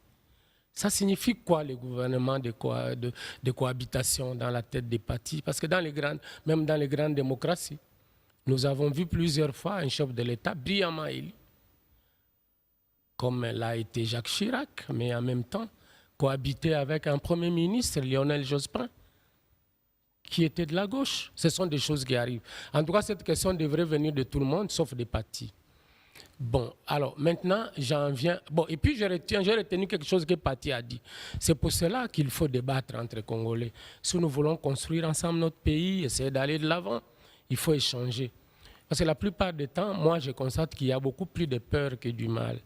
En suivant Paty, plus d'une fois, il a dit « Nous soupçonnons qu'il y a quelqu'un qui pilote. Nous soupçonnons quelqu'un. » Effectivement, l'état d'esprit dans lequel se trouvent les Congolais aujourd'hui, les Congolais sont dans les soupçons, la méfiance, la suspicion de manière permanente.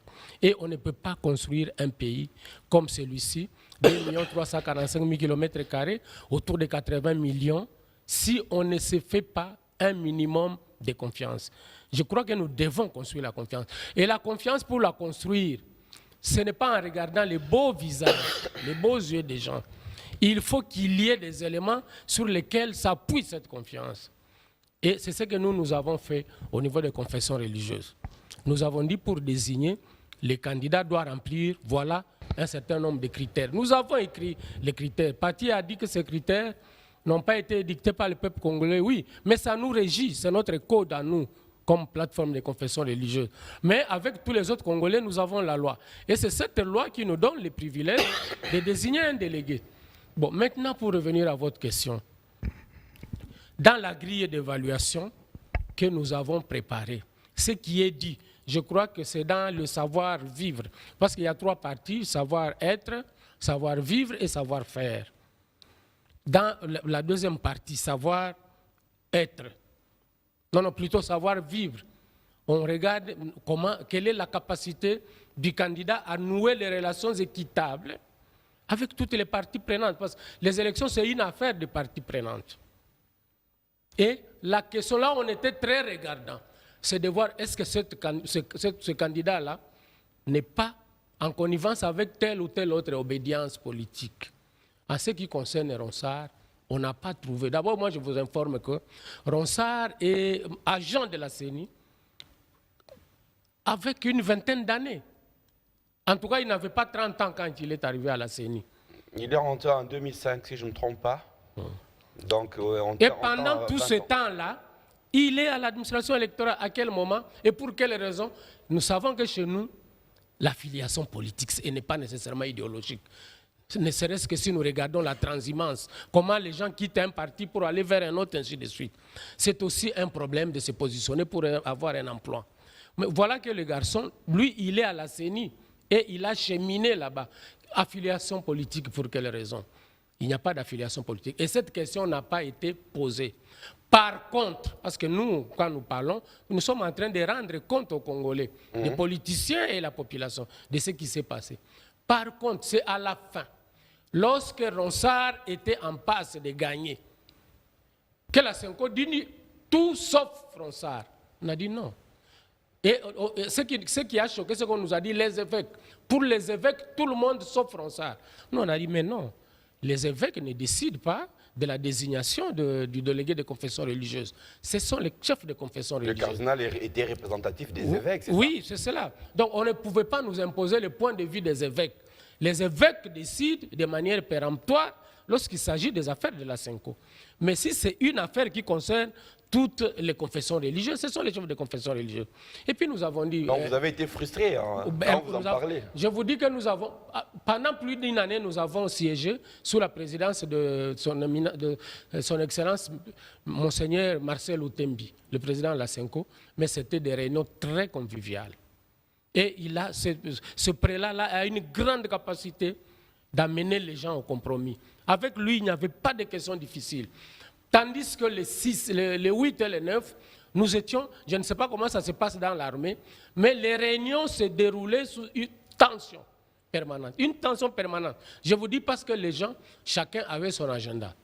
Alors, c'est à la fin qu'on va dire non. On n'a pas dit que Ronsard était du FCC. Mais ce qu'on a dit c'est lui qui avait maquillé les résultats. Et c'est pour cela que je vous ai dit que je suis mal à l'aise de parler de ces questions. Même quand j'attends Paty qui est lui du cash, il dit des choses. Non, s'il vous plaît, il faut avoir les oreilles pour entendre et les yeux pour voir. On a reproché à Ronsard d'avoir maquillé les résultats des élections de 2018. Et nous avons dit, ça c'est inacceptable. C'est comme si on faisait outrage au chef de l'État. Ça, c'était inacceptable. Pourquoi? Nous avons d'abord démontré que Ronsard n'était pas parmi les 13. Quand on parle de la CENI, il faut le savoir, Paty. Quand on parle de la CENI, c'est les 13 membres de la plénière, dans lesquels il y a les membres du bureau. Ce n'est pas tout à fait. Les 13 qui proviennent de 6 de la majorité exactement. Et je voulais insister. 4 de l'opposition et 3 de la société civile. Et arrêtons de s'aimer la confusion et de jeter le doute sur notre processus électoral. Notre processus, notre organisation électorale est parmi les meilleures. J'ai une question à poser à Paty Katanga. Essayez de déterminer. Oui, comme oui, ça. mais c'est très important parce que il faut me laisser aussi m'exprimer. Les politiciens parlent beaucoup. Paty Katanga parle pour 3 personnes. Donc, je dis ceci. Il faut cesser de jeter l'opprobre sur nos processus électoraux. Moi, ça m'étonne. Paty Katanga qui est du cash. Le chef de l'État a pris le pouvoir. Il annonce des changements dans ce pays. Et nous avons besoin que toute la population le soutienne et la communauté internationale. Mais c'est son propre parti qui montre encore que le pays est instable. Ce n'est pas normal. Hein? Ça, je le dis en tant que citoyen, pas comme confession religieuse. Nous envoyons des mauvais signaux à l'extérieur. La RDC ne doit pas toujours être perçue comme un pays où rien ne va. Revenons à Ronsard. Oui. Maintenant, ce qui a été dit, c'est que c'est lui. Nous avons dit que Ronsard n'était qu'un. Il était secrétaire exécutif national, certes, mais il ne fait pas partie des 13. Et puis le parti des partis, l'UNC. L'UNC était représenté à la CENI. Oui. Mais si l'UNC était représenté par Gustave Bindimonyo. Oui. Voilà. Donc, il y a beaucoup d'éléments. Notre configuration actuelle permet, je le dis toujours, la surveillance mutuelle et la gestion consensuelle. Ce qu'il y a à faire, et c'est pour cela que je dénonce ici, pourquoi une telle mobilisation des partis politiques autour de la désignation d'une certaine personne par une sous-composante de la société civile. Mais les partis politiques alors que les partis politiques ont 10 personnes. Les partis politiques cherchent à contrôler le président de la CENI pour une raison évidente. Il ne faut pas faire un dessin, Idriss Katenga. Mais justement, et c'est ce qui choque, c'est parce que chaque parti politique a la volonté de contrôler la CENI qu'ils se soupçonnent mutuellement. Nous avons fait le travail de manière neutre et désintéressée. Bon, et tous les instruments... je voudrais retenir avec vous que lors de la désignation, il n'a pas été retenu un critère qui disqualifierait un agent de la CENI. Merci beaucoup. D'ailleurs, Et que lors de cette désignation, il n'a jamais été prouvé que Ronsard Malonda était dans une affiliation politique avec le FCC. d'abord, cela n'a même pas été allégué. Personne n'a dit que Ronsard Malonda était avec le FCC. Personne ne l'a dit. Voilà. Par contre, Oui. en ce qui concerne le fait qu'il a travaillé, nous avons dit, mais où voulez-vous aller tirer les généraux si ce n'est que dans la troupe? Parce qu'ici, chez nous, les gens parlent de l'indépendance des élections. Mais ils ne savent pas aller chercher les mécanismes. Pour nous, les mécanismes, comme les Congolais ne savent pas se faire confiance, c'est peut-être de prendre les agents de la CENI et même enlever les partis politiques, les confessions religieuses, que les agents de la CENI nous allons parler de la réforme. choisissent S'il vous plaît, eux-mêmes. Idriss. Ben oui, parce qu'on ne peut pas vouloir une chose et son contraire. Merci beaucoup. J'ai plutôt une question politique avant qu'on rentre maintenant dans ces débats des réformes, je crois qui tient tout le monde à cœur. Un peu au Pati Katanga. Aujourd'hui, je crois que Idriss l'a relevé. Vous émettez sur la même longueur d'onde que la Mouka. Alors que ces fameuses élections de 2018 qui ont vu Félix Antoine Tshisekedi arriver à la tête de l'État, votre meilleur adversaire, c'était justement la Mouka. Qu'est-ce qui s'est passé entre-temps? John Ngomba, il y a un adage qui dit ce n'est pas parce que le diable dit qu'il est midi.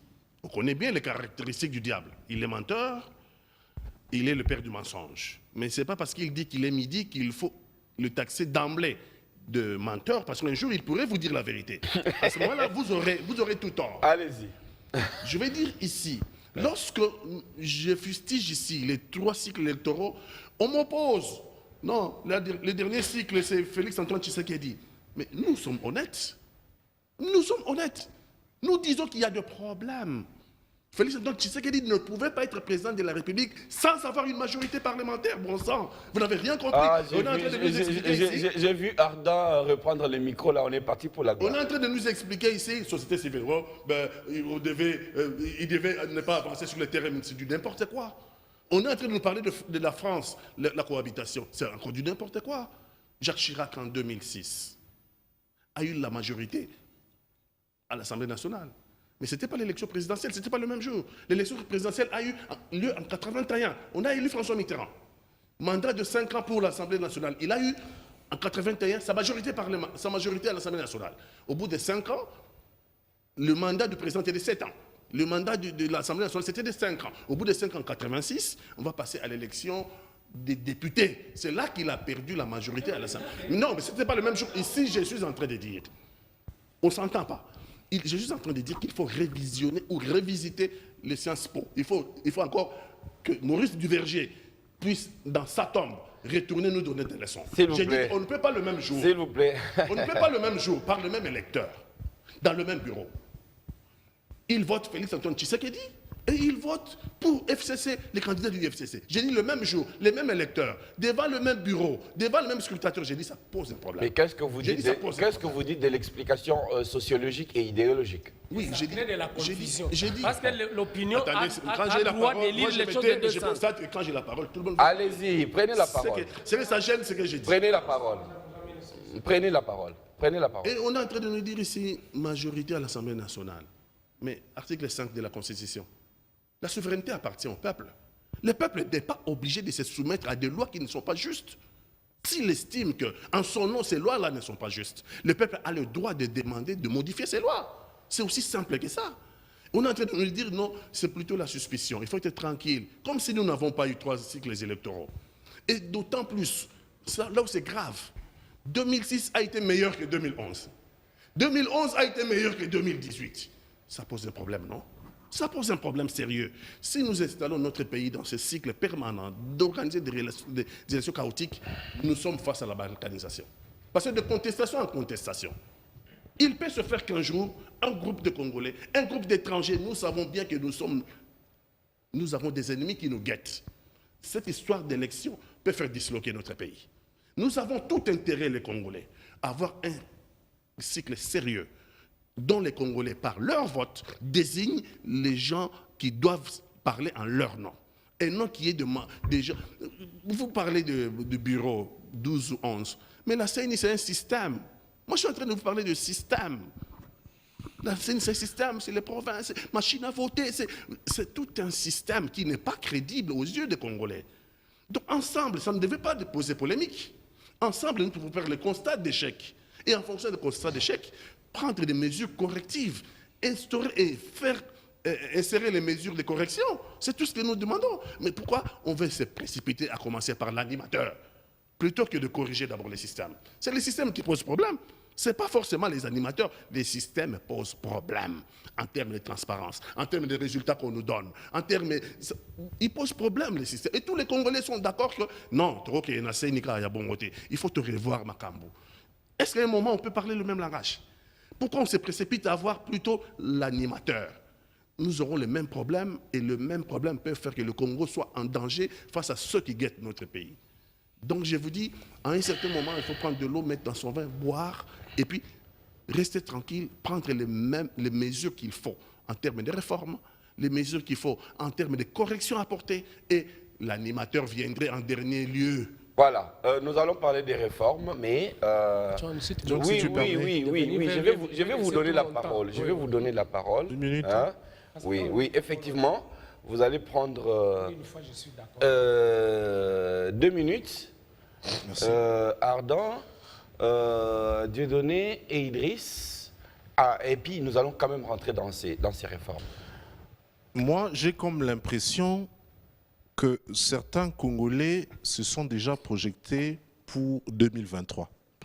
Et j'ai comme l'impression Ce ne serait pas étonnant, c'est tout à fait que normal. certains Congolais se rendent compte de leur échec pour les élections de 2023. Parler de Malonda et évoquer la situation d'un quelconque système. Encore grave, j'entends ici, lorsqu'on dit système, c'est des matériels, etc., etc. Je crois que ça change petit à petit. Nous devons être sérieux dans ce que nous voulons exactement. Nos alliés ici, de l'UDPS, prennent les choses comme si nous étions dans une certaine compétition ou une guerre. Ici, nous faisons la politique. Et laquelle de politique? C'est pour rendre paisible notre nation. J'ai comme l'impression que nous sommes en train de nous déchirer pour rien. Il existe ici une CENI qui est dite indépendante. Parlons de ça, s'il vous plaît. Il n'est pas question d'un animateur de la CENI, qu'il soit président ou vice-président, qui fera la politique d'une plateforme politique. Il n'en est pas question. Il est d'une CENI qui fera son travail dans son indépendance, afin d'avoir des élections démocratiques, paisibles et transparentes que nous souhaitons tous. Ce qu'il dit, c'est que de la manière dont le président de la CENI a été désigné, il s'interroge sur l'indépendance. Est-ce que fustiger le fait que cette personne a été désignée, on me dira que ça n'a pas été fait sous format démocratique ou sous une forme démocratique? Non. Ça a été fait sous une forme démocratique. Ici, nous avons un représentant d'une confession religieuse. C'est comme cela que moi, par moment, je ne me lance pas dans ce genre de débat. Pourquoi? Parce que j'estime que lorsque certaines personnes ont fait leur travail comme il se doit, et que d'autres se sentent lésés par un travail qui est fait au nom et pour l'intérêt supérieur de la nation, on veut simplement crier à une certaine appartenance politique. Voilà. C'est cela qu'il faut condamner. Ardent, merci. Merci.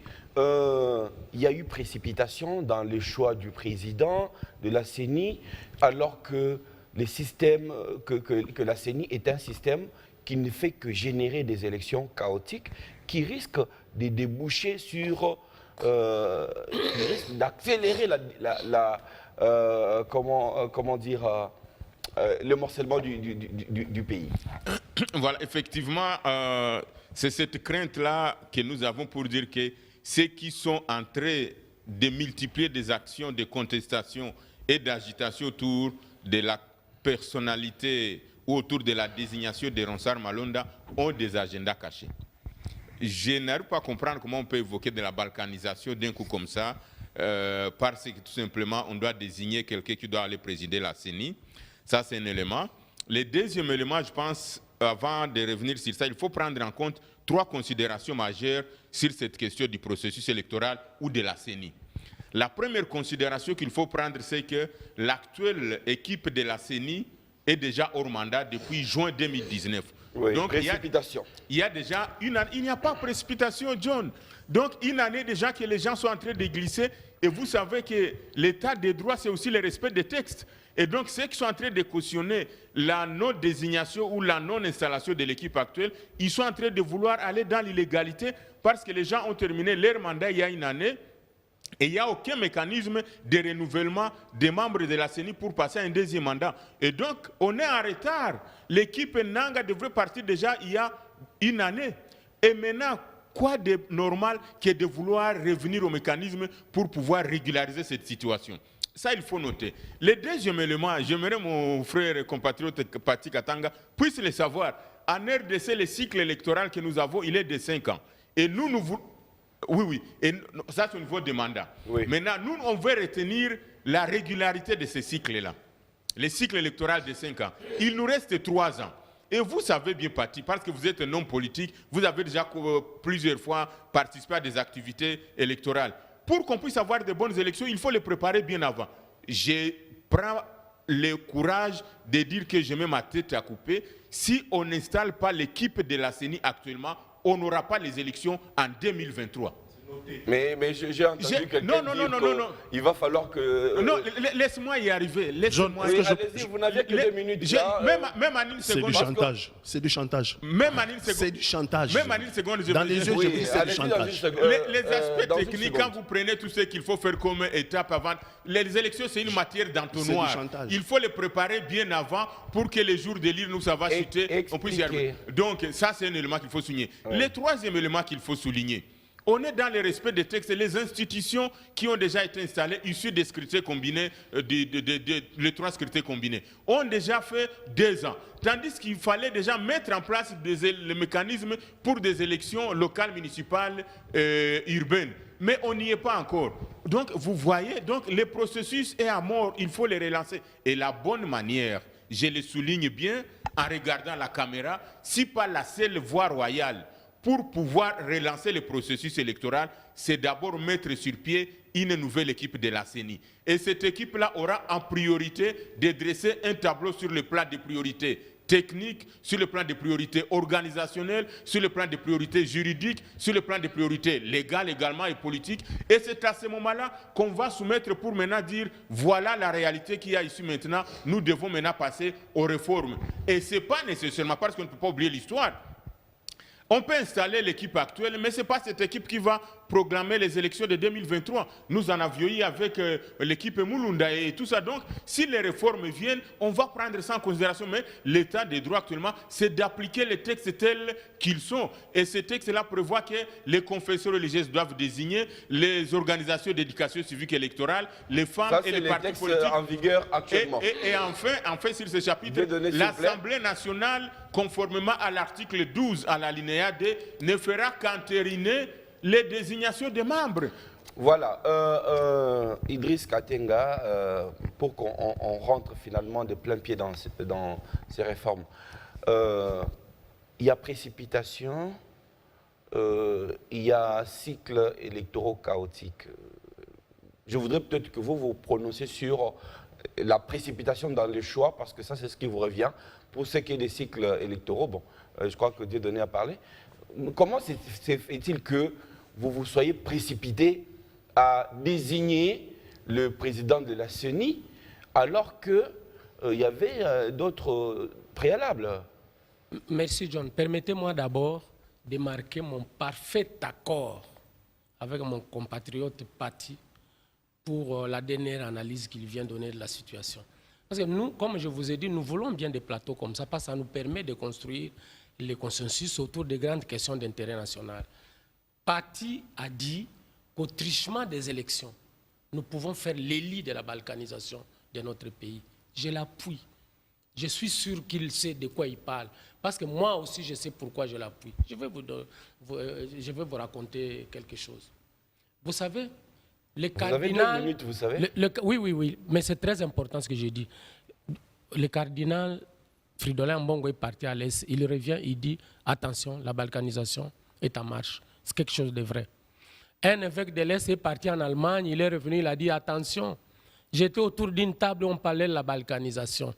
Mais ce que les deux prélats n'ont pas dit, c'est que tous les cabinets qui travaillent sur la balkanisation de la République démocratique du Congo ont trouvé que les élections, c'est notre tendon d'Achille. C'est au travers des élections qu'on peut nous diviser très, très facilement. Parce que les élections charrient une passion énorme. Donc faisons cette attention à cette histoire. Alors, Paty a dit également, mais pourquoi nous ne pouvons pas nous asseoir, nous arrêter, on dit, bon, nous évaluons les cycles successifs, tirer les leçons de nos faiblesses et essayer de les améliorer. Je crois que la démarche est celle-là, Paty. Seulement, les gens commettent l'erreur quand ils mettent cela en relation avec la désignation des animateurs de la CENI. Il n'y a pas de lien. Puisque c'est un système, qu'est-ce que les 13 individus qui sont désignés ont à faire là-bas? C'est là où je viens à votre préoccupation sur la précipitation. Il a dit en partie, le cycle électoral, c'est 5 ans. Voilà que nous avons terminé le cycle passé, et ça fait 1 année. Qu'aucun acte n'est posé par rapport à la préparation du cycle à venir. Alors, de deux choses l'une. Ou bien nous voulons les élections en 2023, ou bien nous ne voulons pas, ou alors nous les voulons dans la précipitation pour les bâcler. Et à ce moment-là, nous allons perpétuer ce que Paty a dit. Parce que le grand problème, c'est quoi? Ce n'est pas les individus, heureusement que Paty l'a dit aussi. Prenons le cas de Ngoï Mulunda en 2011. Ngoï Mulunda est nommé à la CENI 8 mois avant l'organisation des scrutins. On lui donne la loi électorale 7 mois avant l'organisation des scrutins. Et les ressources, les décaissements, pour les gros, 2 mois avant les scrutins. Même s'il était un ange, qu'est-ce qu'il aurait pu faire? Parce que les gens parlent. Moi, je crois qu'il faut dépassionner les débats et regarder les faits, au lieu de regarder les individus. Donc, le système, il faut le réformer, il faut le repenser parti. Parce que même ceux qui parlent, tout le monde a de la responsabilité dans le débat actuel.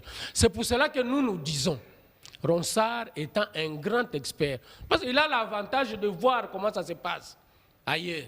Il accompagne plusieurs cycles électoraux. Mais il est dit qu'on veut bien qu'il soit expert, mais il y a un problème de confiance qui se pose. Mais justement, je suis en train de parler de la confiance. Les éléments de confiance sont multiples. Moi, je reviens toujours, vous allez m'excuser. J'en ai déjà parlé une fois autour d'un plateau avec Paty.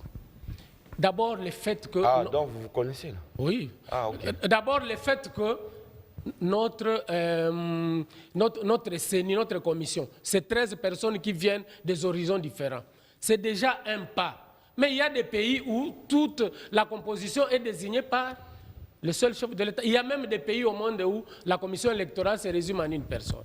Mais en dehors de cela, il y a des mécanismes d'accompagnement. Et nous, si c'est Ronsard qui est maintenu, qui est là-bas, vous allez voir que nous allons faire les élections différemment. Parce que chaque Congolais, au-delà des confessions religieuses des autres, aura son mot à dire. Et de quelle manière, excusez-moi? Au Ghana, par exemple, John, il y a des cadres de concertation de la commission électorale avec les partis politiques. Ce ne sont pas des chambres d'information où les dirigeants de la CENI viennent donner l'information. Il y a discussion et puis ils se mettent debout. Non, là ils viennent. Voici les défis qui se dressent devant nous. Nous, notre vision, nous proposons ceci. Qu'est-ce que vous dites? Et les gens débattent. Société civile, voici les défis. Et ce sont des vrais cadres de concertation qui fonctionnent et qui participent à la prise de décision. À ce moment-là, puisque la CENI ne va implémenter que ce que tout le monde aura choisi de mettre en œuvre, tout le monde participe aux élections. Donc il y a beaucoup de mécanismes comme ça. Mais les mécanismes ne consistent pas à bloquer tout. Et puis vous de cash, Paty, vous devrez parler moins de ça, parce que vous avez intérêt à ce que les choses aillent vite. Parce que puisque nous parlons des soupçons, les autres risquent de vous soupçonner aussi, de vouloir glisser en 2023. Et ça ne passera pas. Voilà, Paty Katanga, parlons quand même de ces réformes qui vous tiennent à cœur. Qu'est-ce que vous voulez qui puisse être réformé avant l'élection ou le choix du président de la CENI? Bon, écoutez, permettez quand même que je réponde. Idriss, quand il dit des choses, je semble le retrouver, mais il atterrit mal. Comme si Malonda, c'était un fin de non-recevoir. Sans Malonda, le Congo s'arrête. Non, premier problème, c'est depuis au mois de septembre de l'année dernière, puisqu'il semble nous dire que nous risquerions d'être en retard pour les élections de 2023. Mais c'est depuis le mois de septembre que les députés ont déposé des propositions de loi, notamment Lutundula, Christophe, pour la réforme de la loi sur la CNI, depuis septembre. C'est pour ça que nous soupçonnons. C'est pour ça que nous soupçonnons mon co-débatteur de gauche, donc le FCC, d'avoir piloté Malonda. Parce que si nous étions vraiment dans l'impératif de ne pas être en retard, on devrait commencer d'abord par discuter et faire des réformes sur la CNI. D'autant plus qu'il y a des propositions. Et ces réformes viendront du Parlement. On peut débattre, mais la loi s'est faite au Parlement. Nous sommes républicains. Mais vous remarquerez que le FCC, qui a la majorité mécanique à l'Assemblée nationale, la présidente de l'Assemblée nationale n'a jamais voulu mettre au débat les propositions de réformes sur la CNI. Et maintenant, une année après, une année après, c'est de la responsabilité de l'Assemblée nationale, notamment de la présidente. Parce que les propositions sont dans ce tiroir depuis plus d'une année. Donc on aurait dû déjà, depuis plus d'une année, revoir la loi sur la CNI et notamment la désignation. Parce que la désignation par les confessions religieuses pose aussi problème. Pose problème. C'est pour ça que nous avons dit que la désignation des animateurs viendrait en dernier lieu. D'abord les réformes. D'abord faire l'état des lieux de 3 cycles électoraux successifs qui étaient chaotiques. Quelles sont les solutions apportées, quelles sont les réformes à apporter, et faire pour les derniers cycles, faire un audit. Nous avons eu les machines à voter pour les derniers cycles, on nous a dit que les machines à voter coûtaient un prix, on nous a donné un prix. Mais en réalité, lorsque nous allons sur Internet, lorsque nous interrogeons les spécialistes à l'étranger, ils nous disent que les prix de la machine n'étaient pas celles-là. Mais ce sont des fonds publics. Ce sont des fonds publics. Nous voulons auditer, en tout cas, les bureaux sortants. Nous voulons auditer les bureaux sortants sur le plan financier pour savoir qu'est-ce qui s'est passé, qu'est-ce qu'ils ont fait Parce que nous avons organisé les élections nous-mêmes, nous avons mis les moyens. Mais les moyens sont l'argent du peuple congolais. Il faut auditer les cycles sortants. Mais lorsque eux, les confessions religieuses, viennent nous prendre un cerveau moteur du système sortant, pour qu'ils pilotent encore la CENI en 2023, nous disons que ça pose problème. Pourquoi n'ont-ils pas inscrit parmi les critères aucun sortant? Voilà. Est-ce que vraiment Idriss, je te connais comme un garçon intelligent. Je ne peux pas comprendre que tu fasses de Malonda les seuls spécialistes congolais en matière d'élection. Non, Idriss, il y en a beaucoup. Non, Idriss, il y en a qui n'ont jamais travaillé ni à la CI, ni à la CNI, qui peuvent nous apporter leur expertise. Il y en a. Parmi les critères, si vous étiez objectif, on vous attendait sur les critères pour dire pas de sorte. Depuis le CI, CNI, Mulunda, comme Nanga, on ne peut pas reprendre. La Bible dit, à 20 nouveaux outre 9. Ça, c'est la Bible. À 20 nouveaux outre 9. Vous voulez nous répercuter l'échec d'échec en échec. Il n'y a pas de Congolais capables de faire ce travail-là. Non, j'ai dit qu'il y a un problème. Nous pourrions parler le même langage. Mais je constate qu'il y a un problème. Je vous attendais plutôt sur les réformes. Parce que les réformes, j'ai dit. Oui, nous avons déposé la loi depuis. La loi est déposée au Parlement. Si on a perdu une année, c'est à cause de mon voisin de gauche. Parce que là, nous risquons à cause du FCC. Nous risquons de faire machine arrière. Nous savons déjà votre position. Mais évoquons quand même les réformes du point de vue de la loi, y compris, monsieur le technicien. Oui, je pense que les réformes, elles sont nécessaires. Elles ont déjà eu lieu, elles auront lieu, elles finiront par avoir lieu. D'autant plus que la vie est une dynamique, même les lois, quand elles sont faites, elles doivent s'adapter à la réalité et à l'évolution du monde. Ça, il faut d'abord signaler. Mais comme je viens de le dire, nous sommes gardiens de valeurs démocratiques, nous ne sommes pas des anarchistes. J'aimerais mon frère Pati Katanga ici, qu'il me dise à quel moment les réformes sont suspensives de l'installation ou de la désignation des membres de la CENI. qu'ils me disent à quel moment les réformes sont d'ordre ou d'impératif légal par rapport à l'installation. Est-ce qu'il peut répondre à la séance tenante? Comme ça, vous continuez. Allez-y. C'est qu'une loi a fait, une autre loi peut le défaire. Vous ne m'avez pas suivi. J'ai dit que depuis septembre de l'année dernière, il y a une proposition de loi de Lutundula, des députés Lutundula, sur les réformes à apporter à la CENI, notamment aussi à la loi électorale. C'est la présidente de l'Assemblée nationale qui s'est assise sur cette proposition et que nous n'avons pas pu débattre, nous avons perdu presque. Est-ce que vous avez compris ce qu'il dit? C'est à quoi je suis en train de répondre. Oui. Une loi était prête. Une loi était prête pour être votée à l'Assemblée nationale, pour apporter des corrections, pour défaire. Mais pour l'instant, la loi n'est pas encore là, elle n'est pas encore soumise au débat. Il dit que les lois viendront, on les changera. Mais est-ce que faudrait-il pour autant arrêter de constituer les bureaux de la CENI et attendre toutes les lois qui doivent venir? Je constate qu'il est pour la thèse de Atotambo Lamutu la Sema Kolikolo. Non, moi je veux marcher à l'endroit. Nous voulons marcher à l'endroit. Ouais, il veut mettre le chef. Je voudrais lui retourner la parole. Oui. Alors vous êtes pour la thèse de tout à l'envers. Je pense que l'opinion a compris que mon compatriote n'a pas un argument par rapport à cette question. J'ai dit et je répète que les réformes sont nécessaires, mais elles ne sont pas suspensives. Elles ne peuvent pas empêcher l'installation et la désignation des membres de la CENI. C'est ce que ça veut dire. Je voulais encore dire que jusqu'à preuve du contraire, les textes légaux que nous avons avec l'arsenal juridique sur les questions électorales, il n'y a aucun impératif légal pour le moment sur des réformes par rapport à la désignation de la CENI. Il faut bien noter ces deux éléments.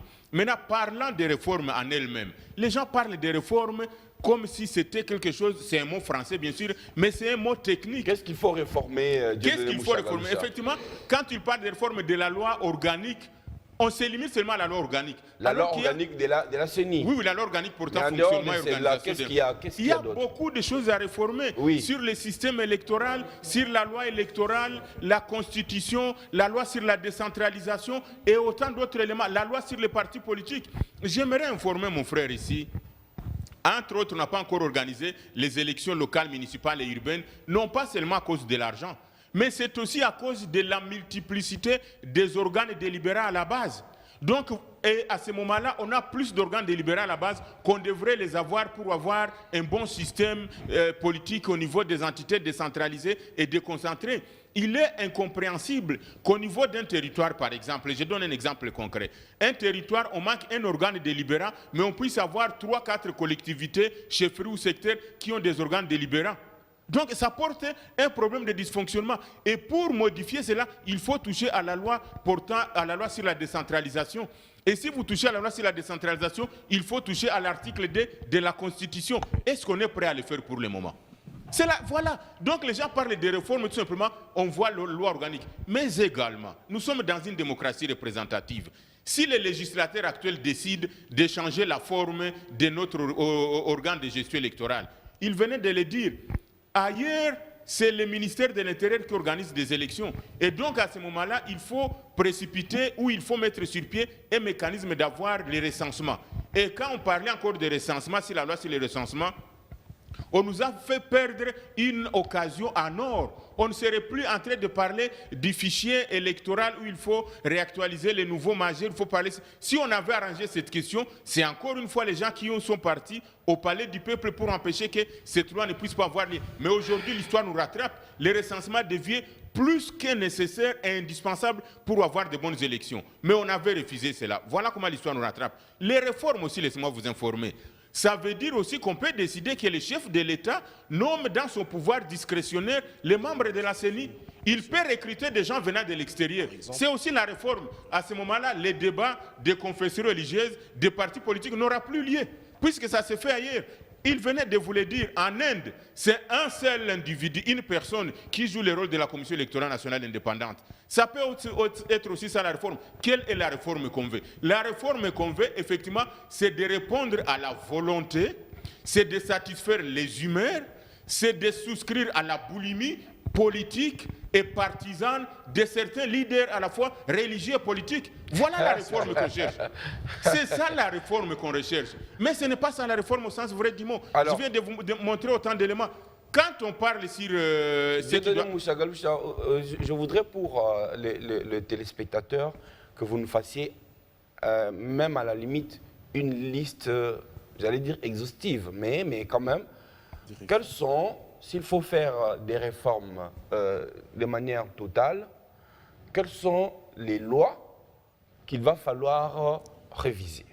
Voilà. Je peux donner rapidement. Il faut d'abord toucher sur la loi électorale. Et dans la loi électorale, il faut qu'on parle sur cette question des suppléants ou de comment est-ce que les gens doivent présenter leur candidature au niveau des partis politiques. Nous avons vu où il y a un candidat sénateur avec son suppléant, son épouse, il est candidat député national avec suppléant, son enfant, il est candidat gouverneur avec suppléant, son cousin. Donc il faudrait qu'on travaille sur cette question-là. Et si on travaille sur cette question, il va falloir également aller toucher sur la loi des partis politiques. Donc ça fait deux éléments. Le troisième élément, je viens de dire, sur la loi de la décentralisation. Il faut toucher sur cette loi pour permettre à ce qu'on puisse alléger de diminuer le nombre des organes délibérants à la base, pour que finalement on puisse avoir les élections locales, municipales et urbaines dignes d'essence. Tant qu'on ne fait pas ça, je peux vous le dire, et il n'y a aucun expert électoral qui va me contredire, on n'aura pas des élections locales. Vous avez aussi parlé de la Constitution pour faire quoi? Je viens de parler de la Constitution. La Constitution, à son article 2, je pense, consacre sur la forme de l'État et sur ce que nous avons en termes de provinces et de la forme décentralisée. Et donc, il faut qu'on arrive également à intégrer la partie des entités décentralisées en termes des entités déconcentrées. Et si vous touchez à ça, il va falloir bouger la Constitution. Si vous prenez même l'article 20... Il y a aussi la loi sur la nationalité, si je ne me trompe pas. Voilà, il y a la loi sur la nationalité. Nos compatriotes qui vivent à l'extérieur du pays, mais qui ont toujours le sang congolais en eux et qui ont toujours la passion du Congo, on ne les a jamais permis de participer au vote. Donc il faut toucher sur cette loi aussi. Voilà des réformes profondes. Quand vous parlez de l'organe, de la loi organique, il faut aller toucher à l'article, je crois, 222 ou 220 de la Constitution, parce que la CENI, c'est parmi les seules institutions consacrées comme telles au niveau de la Constitution. Et donc, si on doit changer la forme de la CENI, il faut aller toucher à cet article. Est-ce qu'on est prêt à le faire? Voilà les réformes. Et donc, je voulais terminer en disant que la question des réformes est venue, je l'ai dit haut et fort à l'endroit de tous les Congolais, tout simplement parce que les candidats qui étaient portés par les réformistes n'ont pas été désignés. Si on les avait désignés, on ne parlerait pas de réformes. Voilà. Mais également, ce qui fait la honte, et c'est écœurant, mes chers frères et sœurs, nous sommes des Congolais. Regardons-nous en face. Est-ce que pour faire des réformes, pour avoir la désignation des membres de la CENI, il faut que la coalition X ou la coalition Y, il faut que tous les leaders religieux politiques aillent pleurnicher dans une ambassade pour faire passer les réformes, pour avoir un président de la CENI? Bon, ça on ne sait pas. On ne sait pas. Donc, je voudrais que Idriss... la parole, s'il vous plaît, j'ai été chargé. Oui, j'aimerais qu'on arrive quand même, parce que nous tendons à la fin de ces plateaux spéciaux. J'ai été chargé ici tout à l'heure. Mine de rien, on a passé 2 heures ici. Alors, il serait intéressant aussi que nous évoquions les voies de sortie. Idriss, sur la question des réformes essentielles. Non, les réformes sont là. Parti a donné une bonne partie de la tâche qui nous attend. Il dit que souvent vous allez bien, mais quand vous atterrissez, vous déformez un peu son propos. C'est son point de vue. Lui et moi, c'est toujours comme ça. Mais alors, moi, je dis qu'il a donné une bonne partie de la tâche qui nous attend. Dieu donné a dit aussi. Ça devrait permettre à tout Congolais qui réfléchit correctement de voir que nous avons besoin de réformes. Mais les réformes sont aujourd'hui une tâche d'une énorme ampleur.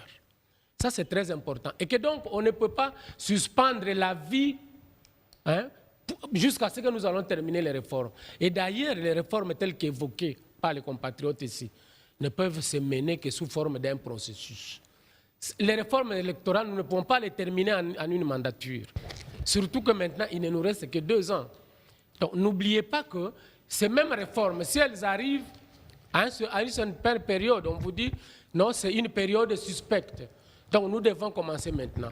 Mais alors ce que moi je veux dire, John, Oui. si vous me le permettez, Oui. c'est qu'il ne faut pas que cette question de réforme divise l'opinion, divise notre population, divise notre pays pour nous amener à la balkanisation. Et je vais vous dire pourquoi. En mars 2019, j'ai été reçu, j'ai eu le privilège de participer à une rencontre avec un grand diplomate. Il y avait 3 confessions religieuses qui étaient invitées. Moi, je suis allé pour le compte de la communauté islamique. Mon compatriote, le révérend Eric Seng, a été invité pour le compte de l'ECC et M. l'abbé Donatien Cholet, mais il s'est fait qu'à ce moment-là, il n'était pas au pays, mais il avait été représenté par le coordinateur national des écoles conventionnées catholiques. Nous avons échangé, c'était une analyse politique, laquelle se basait principalement sur l'appréciation, l'évaluation du processus électoral passé. Bon. Moi, j'ai l'habitude des questions électorales. Ah, c'est 2018, donc. Oui, 2018. Alors, quand j'ai fait l'évaluation, le diplomate m'a remercié, m'a dit « Je vous remercie pour la pertinence de votre analyse. Vous maîtrisez vraiment ces questions. Mais je vous remercie particulièrement parce que vous n'avez pas dit que les élections auront lieu en 2023. Parce que pour nous, les élections, c'est dans 2 ans. J'en parle et je voudrais que Paty, qui est du cash et de la coalition au pouvoir, les suivent. Il a dit élection dans 2 ans. Maintenant, nous sommes au bout des 2 ans, depuis cette période, si vous regardez. Parce que moi, je considère que l'histoire qui embrase notre pays aujourd'hui procède de cette vision-là. Je vous dis que nous avons été à 3. Moi, j'avais posé aux diplomates la question, mais comment? Moi, j'ai voté pour mon président pour 5 ans. Mon député aussi, 5 ans. Oh, il dit non, vous travaillez, faites des projets, on va vous accompagner, vous allez avoir une grande tâche, vous, confession religieuse. Et quand je vois ce qui se passe maintenant, je dis que tout procède de cette logique. Voilà, je regrette que Eric Senga ne soit pas là, il allait me contredire. C'est dommage, je le regrette moi aussi, parce que je suis obligé de jouer, de compenser ce qui n'est pas mon rôle. Nous allons prendre un homme d'église et puis revenir sur ce plateau pour que chacun, en 1 minute, parce que malheureusement, même 2 heures, on n'y arrive toujours pas, que chacun puisse proposer sa voie de sortie. Nous allons suivre un homme d'église qui se prononce justement sur un peu tout ce que nous vivons, les marches et tout ça. Ce que j'ai suivi sur Internet, quand vous faites les marches, vous cassez les boutiques. Non! Si vous marchez, marchez seulement. Ne cassez pas, ne pillez pas. Vous êtes en train de détruire le peu que vous avez. Vous détruisez le peu que vous avez. Je ne peux pas vous dire de ne pas revendiquer. Le pasteur ne peut pas dire ça. Et je ne peux pas vous dire marcher, non.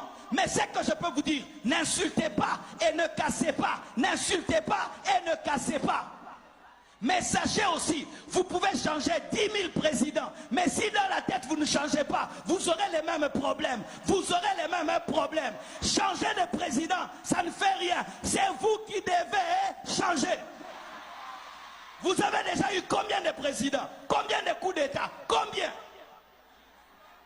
Donnez-moi la main. Je ne suis ni pour les pouvoirs, ni pour l'opposition. Même dans mon pays, je parle comme ça. Je suis au milieu du village. Je parle au peuple et je parle aux dirigeants. Le pasteur Marcelo s'adressait aux Haïtiens, mais vous avez l'impression que c'est des faits de chez nous. Effectivement. Alors, nous allons atterrir. Je sens que, bon, on n'aura pas vidé tous nos sacs, hélas. Par celui qui avait terminé, Idriss Katenga. Quelle est la voie de sortie par rapport à ça? Parce qu'on n'a pas envie de vivre encore des casses. J'ai dit que cette émission est tournée samedi 11 juillet, alors que la MOCA annonce une marche le 13 juillet, et nous savons tous comment ça se passe après. On n'a pas encore envie de revivre ça. Pour moi, la voie de sortie, c'est que dans la société, on laisse chacun jouer son rôle. Les confessions religieuses désignent, les autres composantes doivent les laisser désigner librement. Et quand les partis politiques vont désigner, ça devra être la même chose. Le pays nous appartient à nous tous et nous devons travailler tous ensemble dans la solidarité et dans le respect mutuel. Ardan Kabambi. Merci pour la parole. Je pense clairement que les élections pour les années à venir, notamment pour 2023, nous, Congolais, nous attendons ces élections car tout ce que nous sommes en train de vivre à ce jour, le pays est au statu quo. Rien ne marche et rien ne va. Il faudrait tout refaire et refaire à zéro. Pati Katanga. Je pense qu'il faut adopter la voie de la sagesse. Il n'y a pas d'homme-providence. Il n'y aura pas d'homme-providence. Le progrès va être collectif ou le chaos il sera collectif. Je pense qu'à ce niveau de débat, il faut dire que, puisque Malonda pose problème, bon, on a dit ici on ne va pas revenir, il y a une confession religieuse, il y en a qui n'ont pas signé le PV. Moi, je pense que puisqu'il pose problème, il faut poster la désignation des... Passons d'abord aux réformes. Si nous avons des réformes, nous allons revenir sur les animateurs.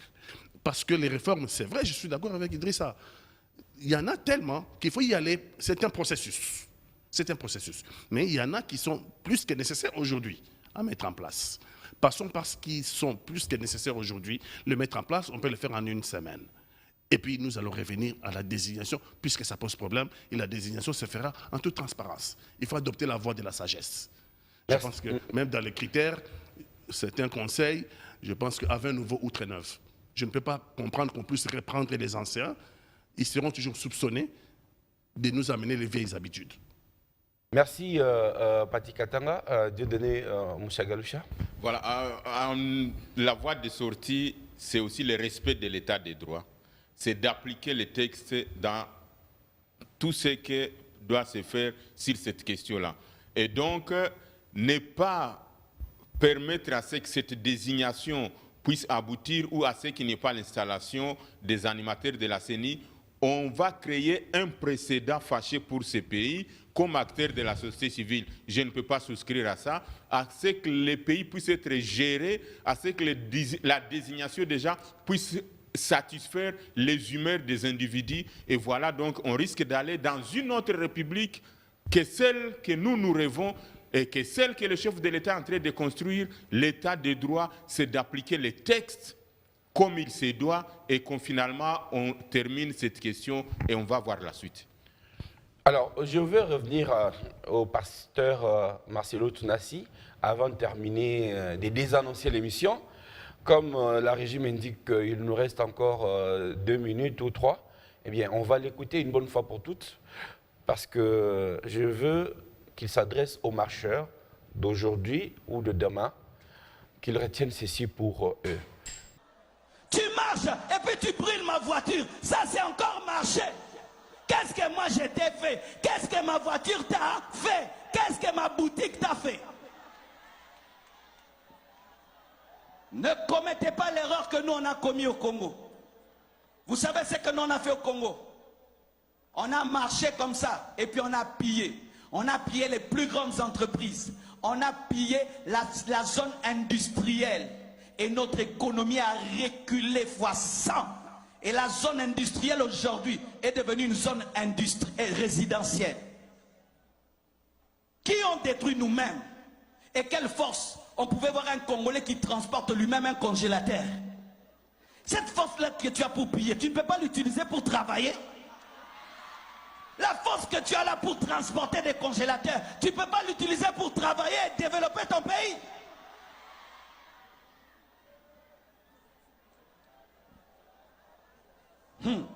Écoutez ceci. La Bible dit, Marc 3, versets 24 à 25. Si un royaume est divisé contre lui-même, ce royaume ne peut subsister. Voilà, vous avez certainement écouté. Merci de l'attention que vous nous avez accordée. C'était long, j'espère que c'était aussi bon. Nous vous retrouverons très bientôt. Au nom de mes invités, je vous remercie une fois de plus et gardez votre fréquence B1 Télévision pour vous informer. À très bientôt, au revoir.